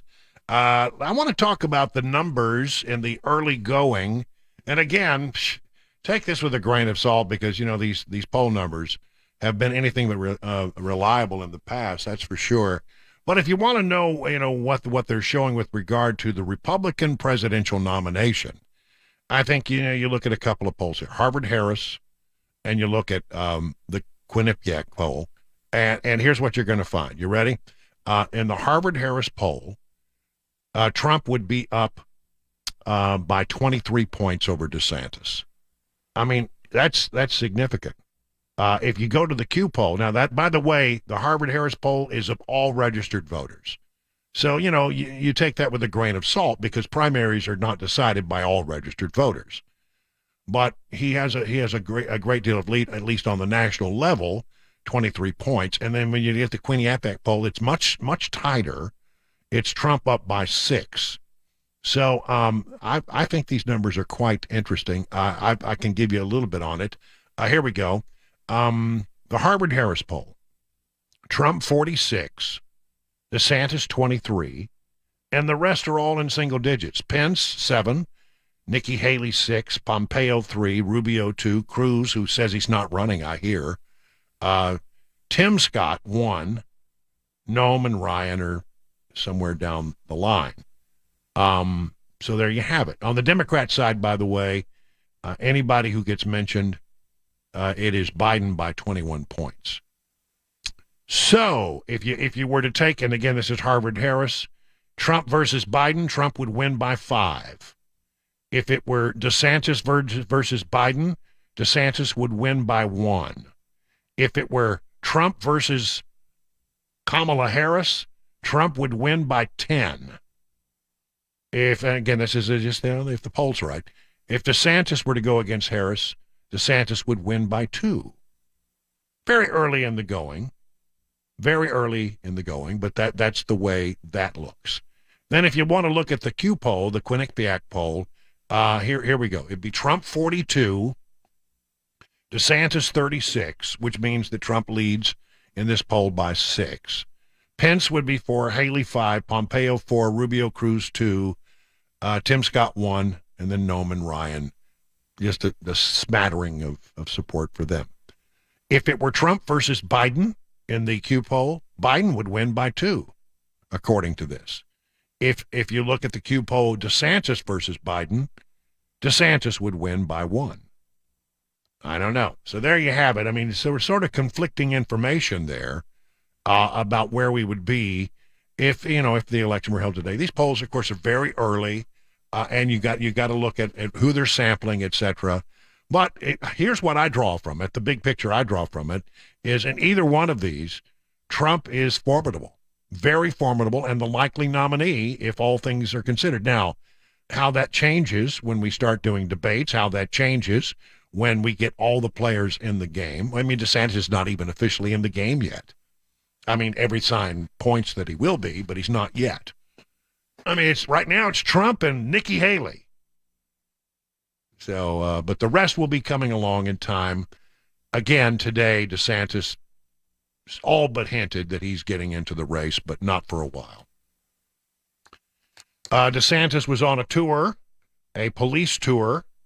He embarked on a pro-police tour of blue cities on Monday, traveling to New York, Philadelphia, Chicago, meeting with sheriffs, chiefs of police, and other local law enforcement officials who feel unsupported by their local governments. Again, hasn't announced, but he's frequently floated as a top contender. Trump insists that on Truth Social, despite the fact that he spends a lot of time calling him de-sanctimonious, he says, I don't really think about him all that much. A very unimportant subject to me, he declared last week on Truth Social. He says, Ron DeSanctimonious wants to cut your Social Security and Medicare. He closed up Florida and its beaches, loves rhinos, is backed by globalist Club for No Growth, and it only gets worse from there. He's a rhino in disguise whose poll numbers are dropping like a rock. Good luck, Ron. It's a one-sided feud because Trump keeps throwing rocks at DeSantis, and DeSantis will just not take the bait. Simply won't. So we'll continue to watch that and see how it all plays off. DeSantis versus Trump, but right now you'd have to say it's Trump's to lose. He still has tremendous support within the Republican caucus, within Republican voters. I think he is probably easily at this point the man who could win the nomination. Then the question would become, well, how would it go in a real election with Trump as the nominee? I think it all depends on what happens on the Democrat side of the equation, but right now, if you look at these poll numbers, then Trump would be the best chance to win, although DeSantis, hasn't really gotten into the game yet, and many people think that, there are a lot of people who support him as well. Okay, so there's that. Here is an interesting little idea and something to think about. What is the most important thing that, first thing that a candidate does when they start to get the nomination, or if they want to perhaps let people know what the entire team will look at? Sometimes a candidate will say, if I am the nominee, then I would choose this person as my running mate. Sometimes you wait until you actually get the nomination, but sometimes people have been known to go out there and announce it a little early. This is an interesting thought I found at the Washington Examiner. I don't know, just think about this for a moment. 2 Republicans already in the 2024 presidential race, and possibly a half dozen more across the spring. Some forward-thinking strategists, according to the Washington Examiner, are already looking to next year when the eventual nominee will pick a running mate. There are a lot of choices. The early betting is on a Capitol Hill firebrand uniquely poised to bring in the libertarian wing of the GOP, which could provide a bump of 3 to 4% of the vote. There are only 2 realistic GOP nominees, Donald Trump and Ron DeSantis, and I would say right now that's probably, honestly, I think that's probably right. It's going to be Trump or it's going to be DeSantis as it all plays out. But since neither is likely to pick the other as a running mate, I mean, can you imagine DeSantis offering it to Trump? No, he would never accept it. And Trump, it'd be very hard for him to choose DeSantis, given the fact that he's attacked him so fiercely. I don't know. Things get resolved sometimes, but I don't think so. Since neither is likely to pick the other's running mate, the thinking of some advisors in Washington, D.C. is choose Libertarian Senator Rand Paul of Kentucky as your running mate. Rand Paul as VP for either eliminates the need for a Libertarian nominee or a third-party candidate. And having the extra 3 to 4% moving to the Republican ticket in a 10 to 12 key states would make them be the margin for victory. That's an interesting thought. That's a really interesting thought, isn't it? I mean, that might that be the sort of the magic bullet. I mean, usually they say vice presidents don't really make that big a difference when you're out there running. People don't really vote on the vice president. But that's an interesting thought, because if you've got a libertarian, a man who has libertarian leanings, and Rand Paul is that for sure, well, then don't you then bring in a certain kind of voter that might otherwise vote for a third-party candidate or another libertarian candidate? That 3 to 4%, can be troublesome in a very tight election. So I don't know. I think it's pretty interesting. I wonder what Rand Paul thinks about it. The one thing I'll say about Rand Paul is every time I hear him speak, I almost always find myself nodding in agreement. I mean, I'd say, well, that's something I hadn't thought about. That's a neat way of looking at it. I mean, Rand Paul there's no doubt where he is. He holds positions that are troublesome to some in the Republican Party, but not really many. But he often is able to enunciate an idea and bring it forward with a way with such clarity that I go, wow, I have a hard time arguing with that. I've always sort of liked Rand Paul a lot, and he's a different kind of animal, a different kind of politician. But that's something that they're sort of talking about right now. Rand Paul as the running mate. There are going to be a lot of people out there that you would consider running mates, but I mean, we're getting way ahead of ourselves. I understand that. But I mean, there are some people out there on the bench who would be very good, bring in maybe some key states. I like Kristi Noem, but I don't think that, electorally speaking, the Dakotas are likely to be a great place to find electoral votes of any considerable. So I don't know. There's a lot of people out there who are pretty good, but I'm sort of intrigued by this idea of Rand Paul. And then finally, let's see, there was one other DeSantis story here. Oh, yeah. He's attacking Biden for sending all of this money to Ukraine. And he's right about this. DeSantis says a blank check for Ukraine with no clear objective is not acceptable. The number that I have now is with $100 billion now going to Ukraine. Every single congressional district in the United States, if you didn't send that money to Ukraine but instead spent it domestically, every single congressional district, if divided up evenly, would get $200 million. Now think about your congressional district, the one you live in. What could you do in your area with $200 million? When you look at it that way, it's sort of frightening exactly how much money we are sending to Ukraine. And we'll talk about that in greater detail coming up in the next hour. It is now 50 minutes past the hour of 5 o'clock on SuperTalk 99.7.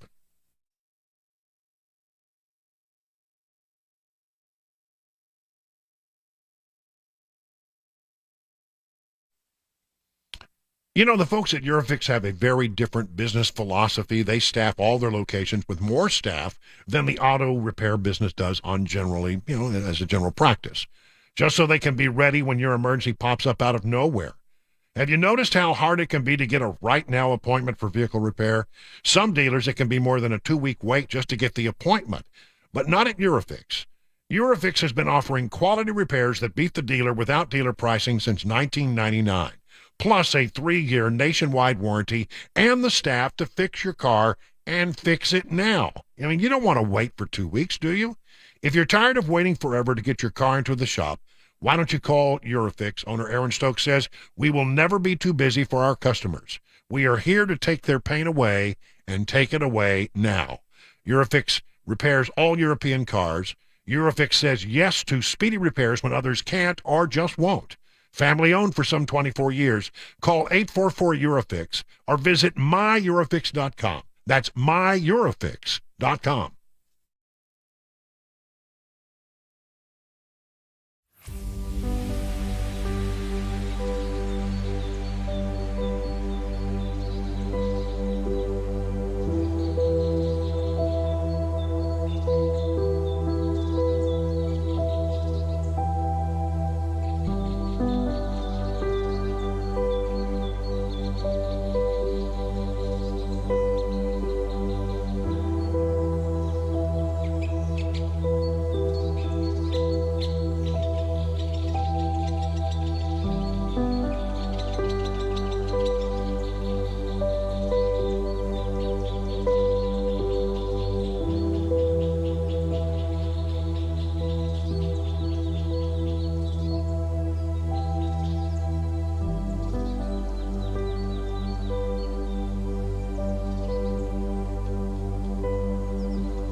A missing person found dead in Tennessee, some immigration news, and we update you on a story of a Middle Tennessee teen from yesterday. That and more at 6. SuperTalk 99.7 WTN. All right, that's it for me this hour. We got one more hour to go, and then, Mark Levin will take over. So much to talk about. The president was in Poland today after being in Ukraine over the weekend. I have some thoughts about that. And how people in this country are looking at the fact that the president is traveling all over the world when things aren't so good here at home. It's all coming up straight ahead on Super Talk 99.7. 5:57 now.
It is 6 o'clock. I'm Mac Maury with your top stories. Right now, 65 degrees in Nashville. Weather forecast along with a traffic report headed your way in just a few minutes. Starting with some breaking news we've been talking about over the last couple of newscasts here about a kayaker that went missing today on Percy Priest Lake in Laverne. Well, they found that kayaker dead. They pulled them from the lake.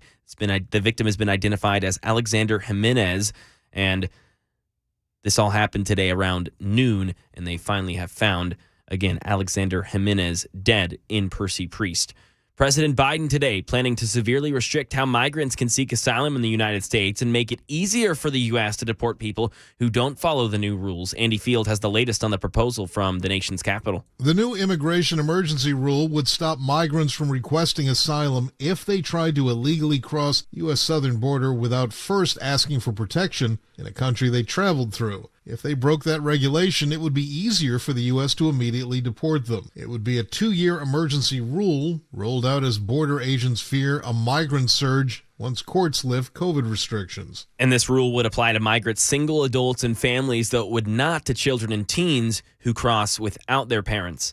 And an update on a story from yesterday concerning a teenager from Middle Tennessee who was injured in a car crash. Happened in St. Louis while she was there for a volleyball match. We now know more results from this crash. 16-year-old Janae Edmondson was hit while walking to her hotel with her family, and because of that, she has had both her legs now amputated. The car ran a yield sign while going 20 miles an hour over the speed limit, then hit another vehicle. That vehicle that the first one hit, speeding over the yield sign, then ended up colliding into Edmondson. She was a 3-sport athlete who had committed to playing college volleyball next year. A GoFundMe has been set up for Edmondson. And lawmakers are taking up bills about marijuana. News Channel 5 says 8 separate bills are up for discussion in the Senate Judiciary Committee. 2 of these bills include regulating medical marijuana and Delta 8. Someone in Tennessee would have to be diagnosed with certain conditions like cancer, glaucoma, and epilepsy to qualify for medical marijuana, and there would be limits on how it is sold and produced. Delta 8 would be illegal for anyone younger than 21 to purchase, and producers and vendors would fall under strict oversight and have to get a state license to sell it. Ken Weaver, WTN News. The legendary rock and roll band Guns N' Roses is coming to Nashville on their world tour this year. They'll be at Geodis Park on August 26th. The pre-sale opens February 22nd. General sale February 24th, both at 10 a.m. And the tour starts on June 5th in Israel. That's the latest news. Weather's next. I'm Mac Morey, WTN News.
Well, good evening, everyone. It's 7 minutes now past the hour of 6 o'clock on SuperTalk 99.7.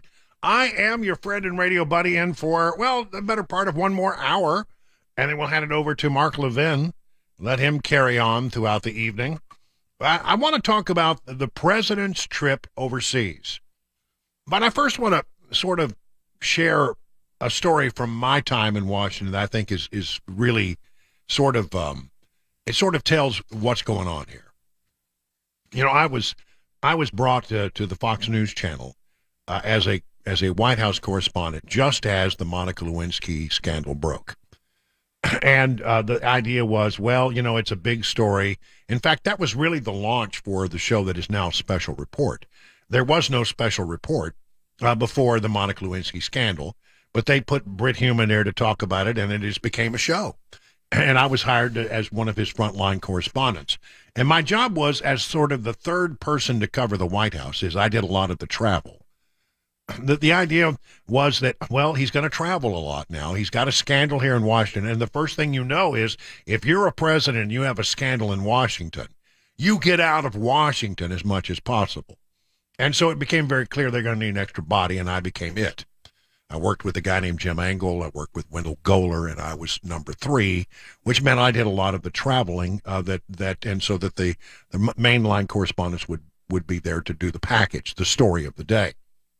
You know, I followed my share of stories, but mostly I did a lot of traveling. If you've ever been to my home, Chris, I think I've shown you this. I have a handful of credentials for every time I got on a presidential trip. Yeah, I remember seeing that. There must be like 250, maybe 300 of these things. I mean, I made a lot of flights because it became very clear Bill Clinton was not going to stay in Washington. He was going to get out among the country, and whenever possible, he was going to get out of the country. I went to Asia with Bill Clinton. I went to Korea. I went to Japan. I went to Guam. I went to Africa with Bill Clinton. I went to Europe a couple of times with Bill Clinton, and it just, you know, he was traveling a lot. Why? Because if he was out of town, he looked presidential. I mean, the pictures were him walking down the steps of Air Force One, greeting world leaders on the world stage, adoring crowds were gathered, you know, and there were no opportunities for reporters to shout questions about what's the latest thing about Monica Lewinsky. And, you know, even though I tried, we didn't get many opportunities to do that. He understood that it looked good for him to be on the world stage, to be out domestically traveling and to be on the world stage and not be in Washington. So I was not shocked, stunned, or surprised when I got up this weekend and I saw that the president is in Ukraine. You know, I saw it, I guess it was President's Day. He was there in Ukraine. I go, well, not surprised at all. He's trying to look presidential. He's trying to go out there and, because, you know, there are a lot of questions. He doesn't want to answer any questions because every time he answers a question, he looks goofy. We got questions about, well, the balloon that you shot down, and we got questions about the documents. We got questions about Hunter Biden's laptop. We got questions. If you stay in Washington, those questions are going to be asked. If you travel, you limit the ability of those questions to be asked, and you just look presidential. Sometimes the picture more important than what you say. So that's why he's traveling.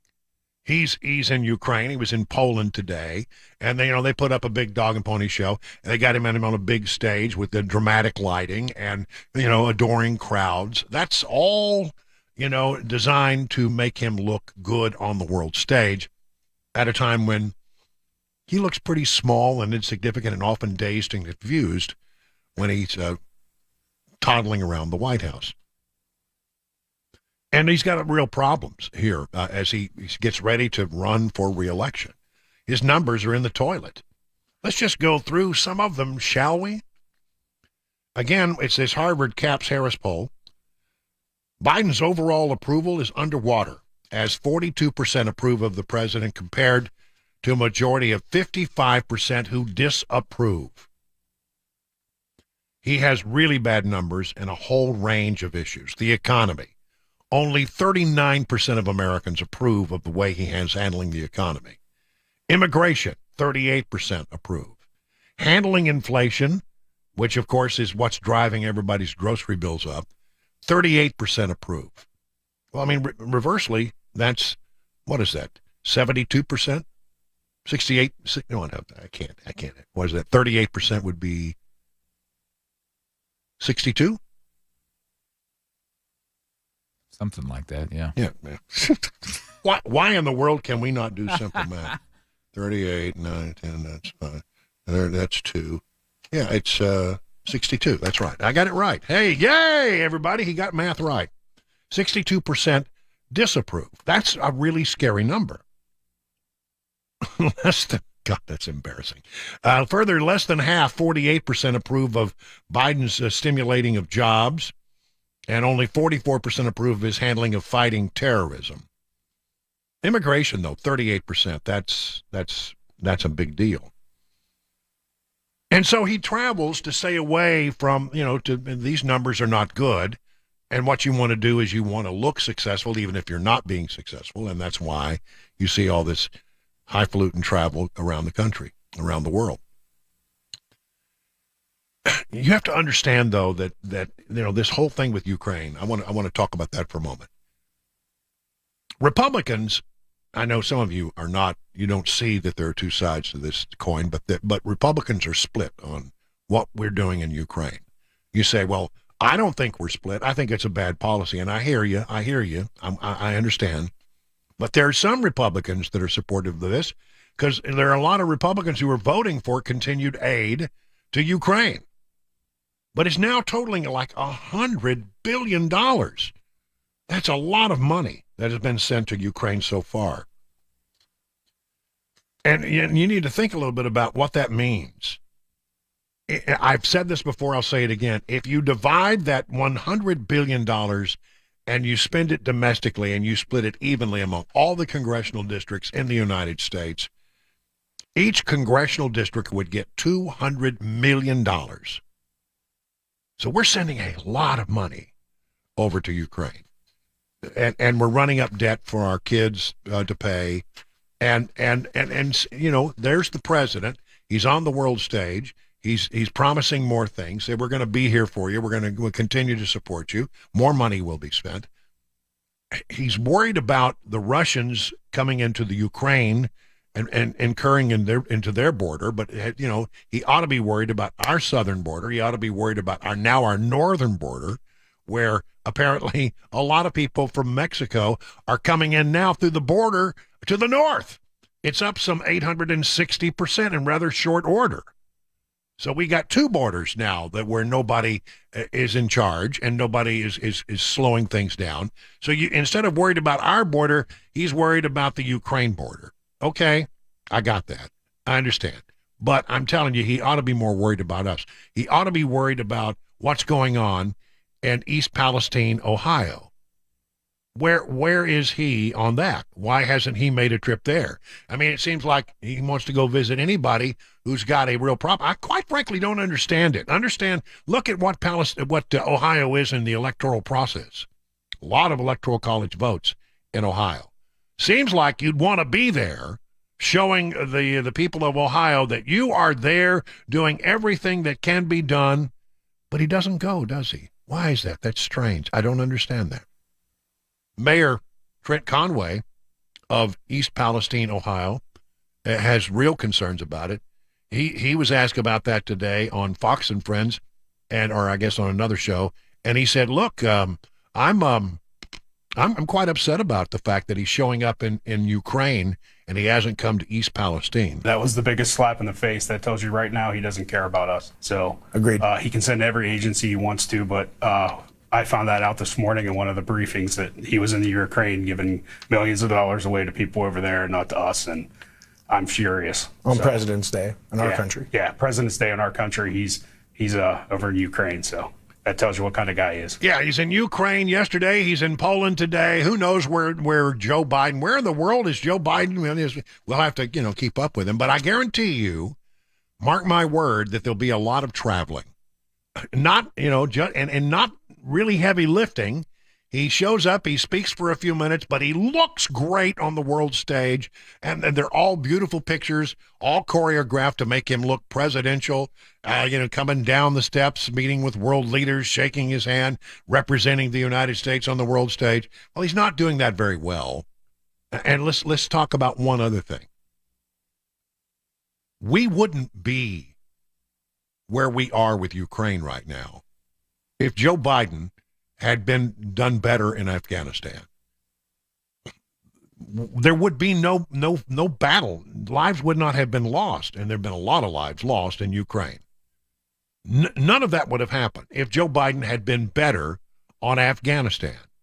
Each president gets tested on the world stage early in their administration, and his test was Afghanistan. Everybody said, hey, Joe, give us a little time. Let us work this out. We don't want to withdraw too quickly. And some people felt we shouldn't withdraw at all. But Joe Biden, in his infinite wisdom, knew better and insisted, no, they're coming out now, they're coming out now, and they're coming out. And it turned out really, really bad. And we look so weak having the Taliban push us around. This was noted by world leaders, by China, by Russia, by Putin, by Xi.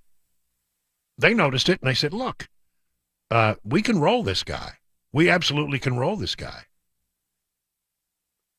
You can talk about trying to be there for Ukraine, but the fact of the matter remains is that there would be no crisis in Ukraine. There would be no war, and all these lives that we have seen lost probably would not be there if you had been more resolute and had been stronger in your withdrawal from Afghanistan.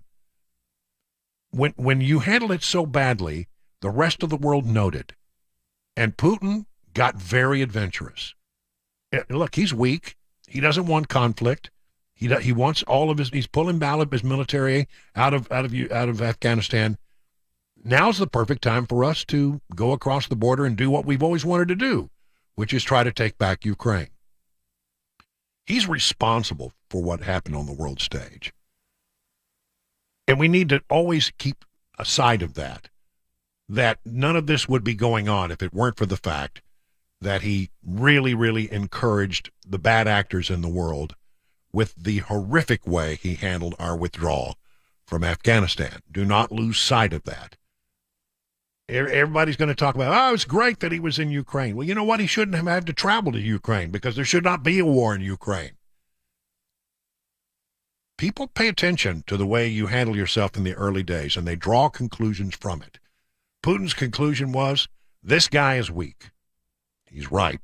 This guy is weak, and he took full advantage of it. And now we have a war, and we're on the precipice. It seems at days on the core, right on the cusp of World War III. All because this guy thought he knew better than everybody else.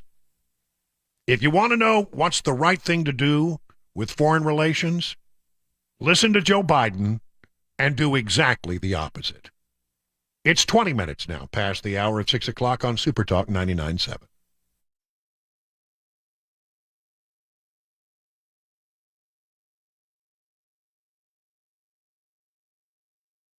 Finding value is important, especially these days, and that's why I'm confident in recommending Genesis Diamonds. You see, value is the core principle that Genesis was founded upon. The owner is a former diamond wholesaler. He used to sell diamonds to upscale jewelry stores, but he hated how much they marked up the prices when they sold them to their customers. So he cut them out and started selling direct to the public at fair and honest prices that eliminated the traditionally fat retail profit margins. That direct importer advantage still applies at Genesis Diamonds. That's why they beat everyone else's prices on GIA certified diamonds. But it's more than just price. At Genesis, you get a higher quality diamond with the best cuts for maximum brilliance, no commission salespeople, a personal relaxed shopping experience, and free service for the life on any purchase. You'll also get the best rings money can buy from the top designers in America. Handcrafted American-made rings from the most sought-after designers, names like Tacori and Verragio, many, many more. So this year, as you think about getting engaged or celebrating a milestone of any kind, remember Genesis Diamonds. The best selection, the highest quality, guaranteed best value, and locally owned company with amazing international connections. Genesis Diamonds, Green Hills, and Cool Springs.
right, thank you back, Maury.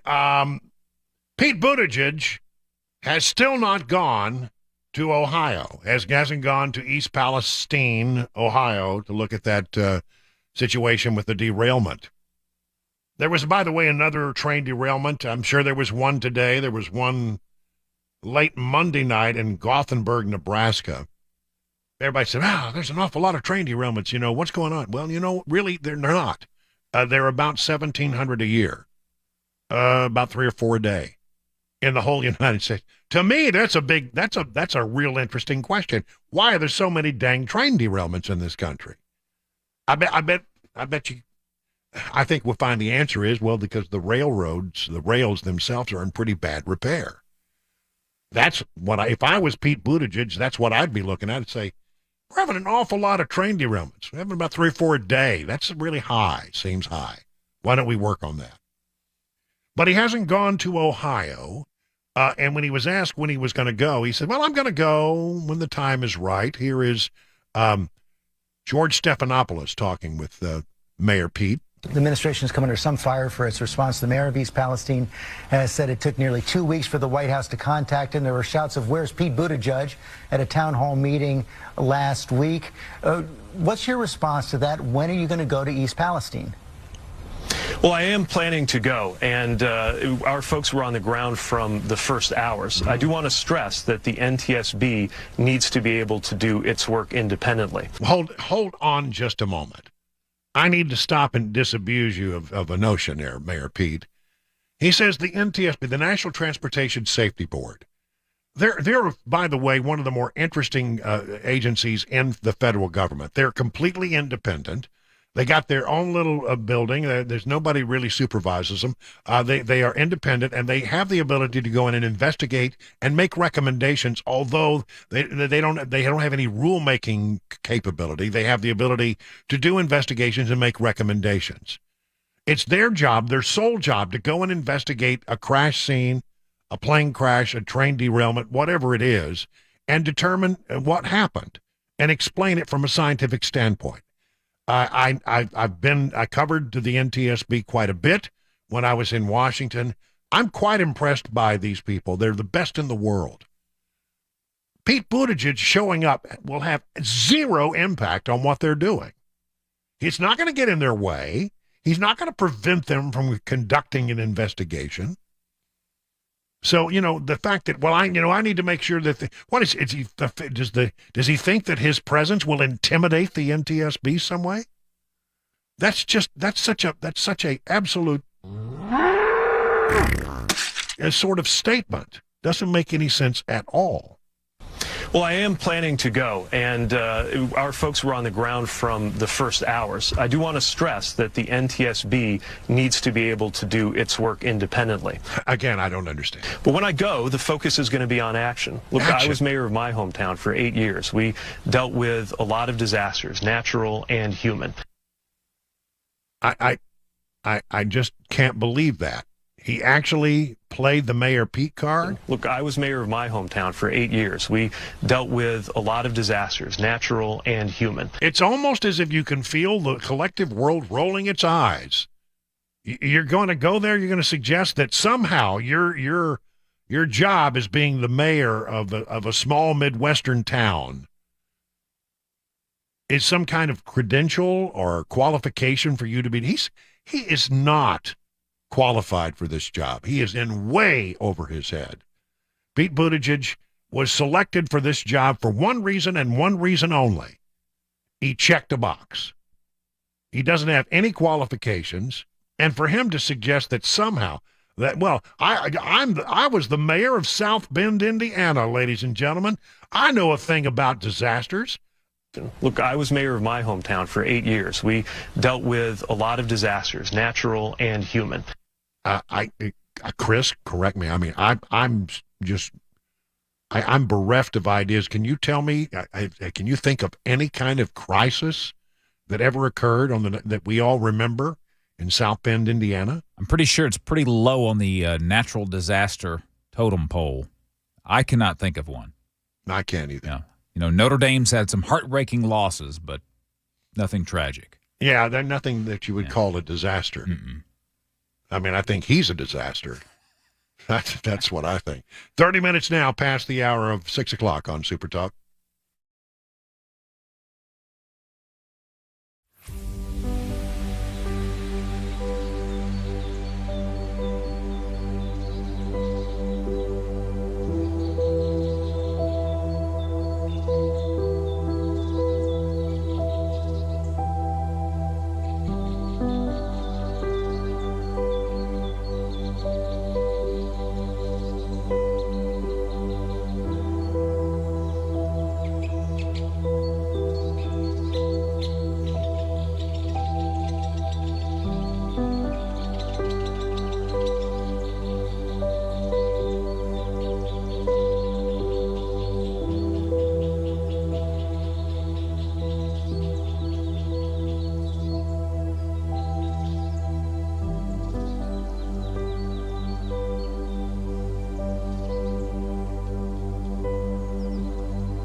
All right, let's talk about Grace Point Healthcare. Delivers medicine affordably with menu-style transparent pricing.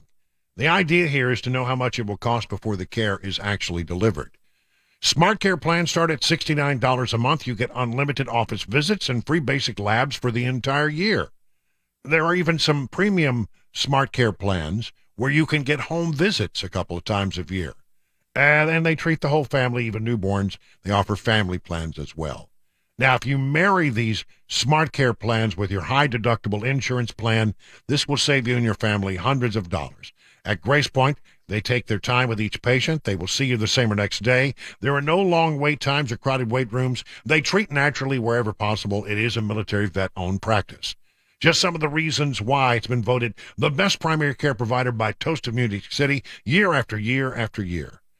Grace Point Healthcare is on Main Street in Franklin. Here's the number, 599-6868. That's 599-6868 to schedule a visit.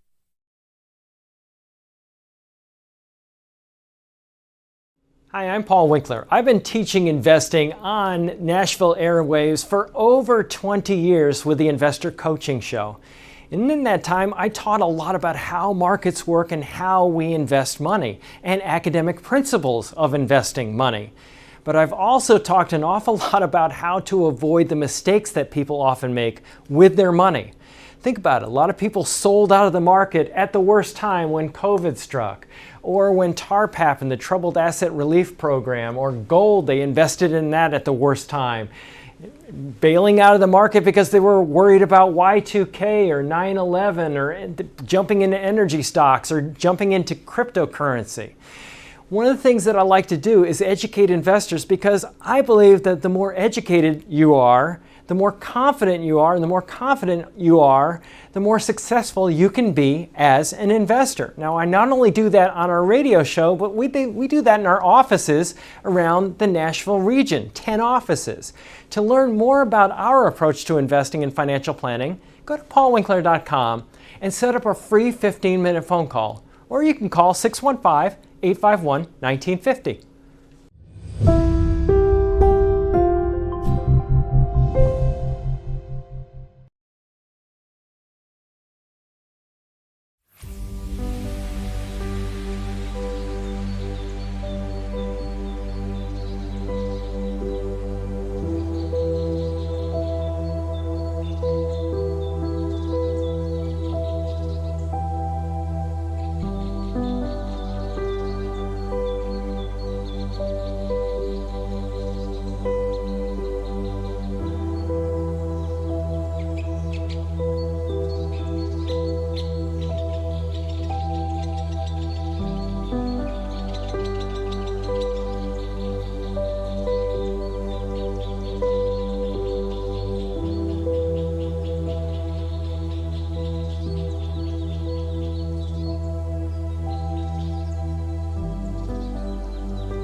It's 37 minutes now past the hour, almost 38 minutes past the hour of 6 o'clock on SuperTalk.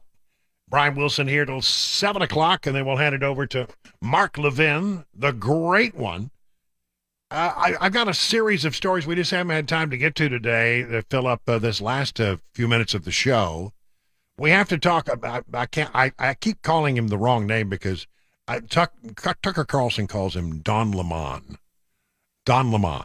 It's Don Lemon over at CNN. You know, actually, I don't know why we talk about Don Lemon, because he's got a show over on CNN that has so few viewers, nobody would know who Don Lemon was if we didn't talk about him. But he's just so outrageous that we have to. He was a primetime anchor over at CNN, such as their CNN primetime number. It's not much of a primetime. But, I mean, he was over there. And then he got moved to mornings. He lost his evening show, and he was made a morning co-host. And the other day when Nikki Haley talked about how the importance of having younger leadership, and not elect leaders that were so old that they still can't function. And Don Lemon made this unbelievable remark. This whole talk about age makes me uncomfortable. I think it's the wrong road to go down. She says people, politicians or something are not in their prime. Nikki Haley isn't in her prime. Sorry. When a woman is considered to be in her prime in her 20s and 30s and maybe 40s. What are you talking? Wait. That's not according to me. Prime for what? It depends. I mean, it's just like prime. If you look it up, if you Google when is a woman in her prime, it'll say 20s, 30s, and 40s. I don't necessarily. 40s. Oh, I got another. I'm not saying decade. I agree with that. So I think she has to be careful about saying that politicians aren't in their prime. We need to qualify. Are you talking about prime for like childbearing, or are you talking about prime for being president? What the facts are. Google it. Everybody at home. When is a woman in her prime? It says 20s, 30s, and 40s. And I'm just saying Nikki Haley should be careful about saying that politicians are not in their prime, and they need to be in their prime when they serve, because she wouldn't be in her prime according to Google? Google or whatever it is. Well, Don had to take a little time off after that. He was told, take a long weekend, and we're going to have a conversation. That conversation occurred, I guess it was yesterday. And here's the outcome. CNN anchor Don Lemon will return to work Wednesday, but will receive formal training in the aftermath of his on-air comments about Nikki Haley. The memo obtained by the Associated Press did not specify what kind of training, sensitivity training maybe, and apparently the man in charge of CNN, Chris Licht, added that it was important to him that the network balances accountability with fostering a culture in which people can own, learn, and grow from their mistakes. Yes, and next time I get in trouble with management, the next time I get called on the carpet by Dan Mandis. And I said, Dan, I think it's important that we foster a culture in which people can own, learn, and grow from their mistakes.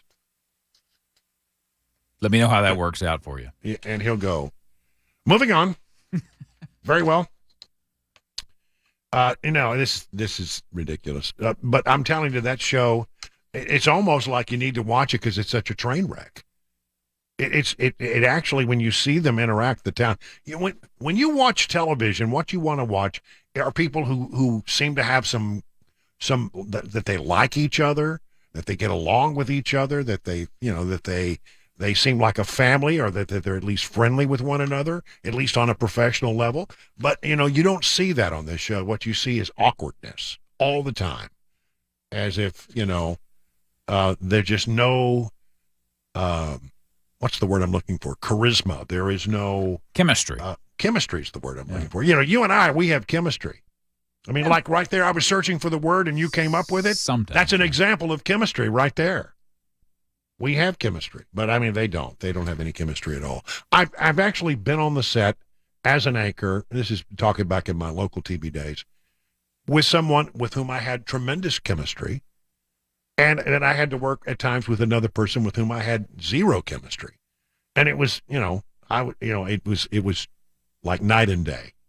Yeah, for the audience and for the talent. That's for sure. Yeah, it can be awkward for the viewer. Mm-hmm. So I can only imagine how it would feel being in that position. Yeah. Well, anyway, he's back on Wednesday. Be back tomorrow. Oh, joy. Don Lemon.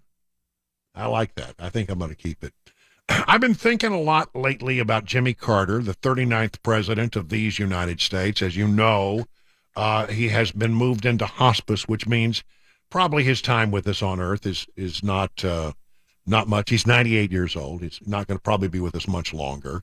Generally, when you say we're sending him to hospice, he's agreed to go to hospice. It's generally last days kinds of things. I mean, I hope the best for him, but I mean, he's 98 years old. He's had a good life. I've met him on, I think, 2 occasions, and I found this was all, of course, post-presidency. He was elected in 76. After the Watergate affair, and then he served one very tumultuous term as president, and ended up being beaten in a landslide by Ronald Reagan. I mean, just crushed. I think with Jimmy Carter, I think he was a good and moral man. I didn't agree with any of his politics. I was glad I remember distinctly the day that Ronald Reagan was inaugurated, and how glad I was that the country was on a different path now. And certainly Reagan brought prosperity back to America, and American pride became a thing once again. Jimmy Carter just struggled as president, but oh my gosh, has he made a great ex-president. I mean, really, honestly, he's dedicated his life to good causes. And I don't know that I agree with any of his politics. I haven't heard him talk about politics in a long time, but I certainly agree with the spirit of the man. He had a servant's heart, and he did it with this Habitat Humanity. He went out and built houses all over, built some here in Nashville. Not long ago, I remember he was here still wielding a hammer. Mm-hmm. Wasn't but about a year or 2 ago he was here. So, he's in my thoughts, and he should be in all of our thoughts and prayers. Former President Jimmy Carter at 98, now in hospice care. We hope the very best. But again, And by the way, he garnered the Peace Prize, Nobel Peace Prize in 2002. And still, until recently, taught Sunday school in Plains, Georgia, every Sunday. Yeah. You could go to Plains, Georgia, and attend his Sunday school. Yep, absolutely, that's true. And I grew up not far from Is Plains, that right? from Plains, Georgia. Yeah, and I would drive by his home many times on the way to and fro. It's just in a small town. Plains is a nothing little small town, and obviously his compound is gated, and you can't just walk in there. He's got Secret Service, and all that sort of thing, or at least some sort of security. But yeah, he was known to just. He'd be at Sunday school on Sunday morning. He may be in the little cafe or having lunch or whatever at some time, and he was just Mr. Carter. He was very accessible in his post-presidency. Well, that's great. I love that. This story, Chris, I don't know what to think about it because, I am increasingly interested in learning about sleep because as you get older, it can be very difficult to get enough sleep. I don't know. It's like going to sleep is hard. And it's something that I think a lot of people, as they get a little older, start to struggle with. And I'm certainly getting to the point where now I wonder, am I getting enough sleep? How am I going to get more sleep? Well, the good people at Post, the people who make cereal. Okay. Not Kellogg's, but Post, the other one. Mm-hmm. They've got a new cereal designed to help you sleep. All right, I'm interested. Post Consumer Brands has unveiled Sweet Dreams, its latest cereal design to help people sleep at night. I used to eat cereal at night sometimes. Yeah, it could work for a meal. It would be sort of a snack before I went to bed sometimes. Back in the day when I ate like 9 times a day, when I was a kid, I had a hollow leg. I could say I'd eat a whole box of cereal. But this thing, apparently, Sweet Dreams comes in 2 flavors, Blueberry Midnight and Honeymoon Glow. How is it? What does it do? Well, I'm getting there, Chris. All right. Each is packed with ingredients including whole grains and a nighttime herbal blend to support the natural production of melatonin, a hormone which helps control the body's sleep cycle. Blueberry Midnight, Honeymoon Glow. I'd probably go with the Honeymoon Glow. I've got pictures of it here. For all our people out watching on TV, it looks like that. Oh, okay. All right. And apparently you eat it at night. It has the right kind of, all kinds of pictures. My Lord. As a brand, it's been helping early risers crush their morning routines for over 100 years. Now we're thrilled to help fans establish a healthy nighttime habit, providing a nutrient-dense before-bed snack to support a sleep routine that they could only dream about until now. Oh, this is good copy. Oh, yeah. Yeah. Sweet Dreams, as we said, 2 flavors. Both contain lavender and chamomile flavors, which are associated with preventing insomnia. Lavender and chamomile. Yeah, that's what they tell you, to drink the tea always, right? That's I can't get that. I can't get chamomile tea past my nose. Cabana wife loves chamomile. And I'll get a cup of coffee. She says, make me some chamomile, would you please? And I'm going, wow, no, not for me. It also contains zinc, folic acid. I have to hold my nose when I carry it over to her. It's just, I hate this. I think they have the smell of it. The new cereal can be found at grocery stores nationwide. More information about the cereal can be found on the Post Consumer Brands website. Post. Sounds to me like their sales were down and they needed something to give them a boost. Oh, let's do a nighttime cereal. Yeah, I guess that's the thing now. You look around and you see all of these things that are supposed to help you sleep. Oh yeah, it's a big business for sure. Because I guess it's a lot of people like me struggle to get to sleep. Once I get to sleep, I'm fine, but getting there is hard. It is 49 minutes now past the hour of 6 o'clock on SuperTalk 99.7.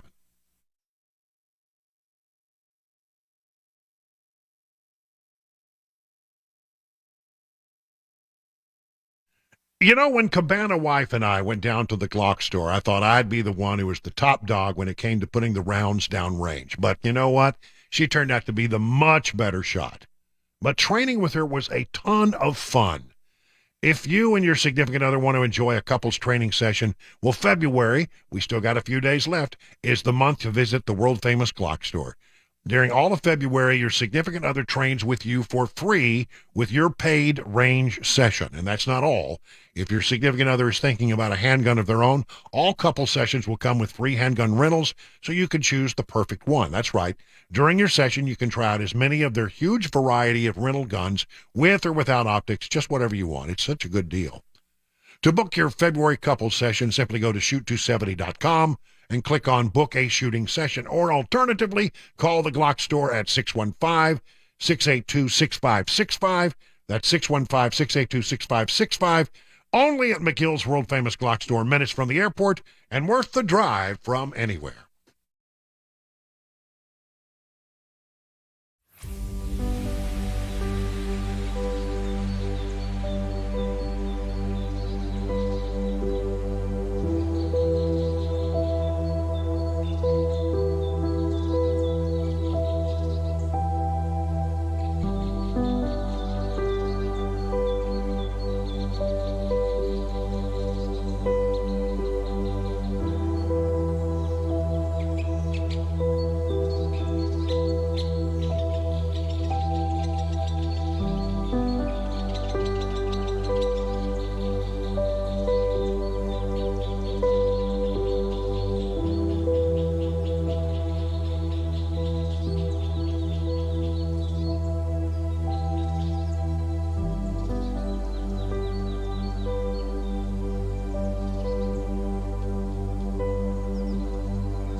Thank you so much for listening to The Drive. Glad that you're with us tonight. We'll be back here tomorrow at 3 o'clock. Want to remind you, you can find today's show prep at yourfarb.com. That's URFARB.com. And find the link to Your Farb at 997WTN.com. Really, honestly, good to be back in the saddle. And again, once again, thank you very much, Matt Murphy, for filling in while I was gone for a couple of days. We'll see you there tomorrow.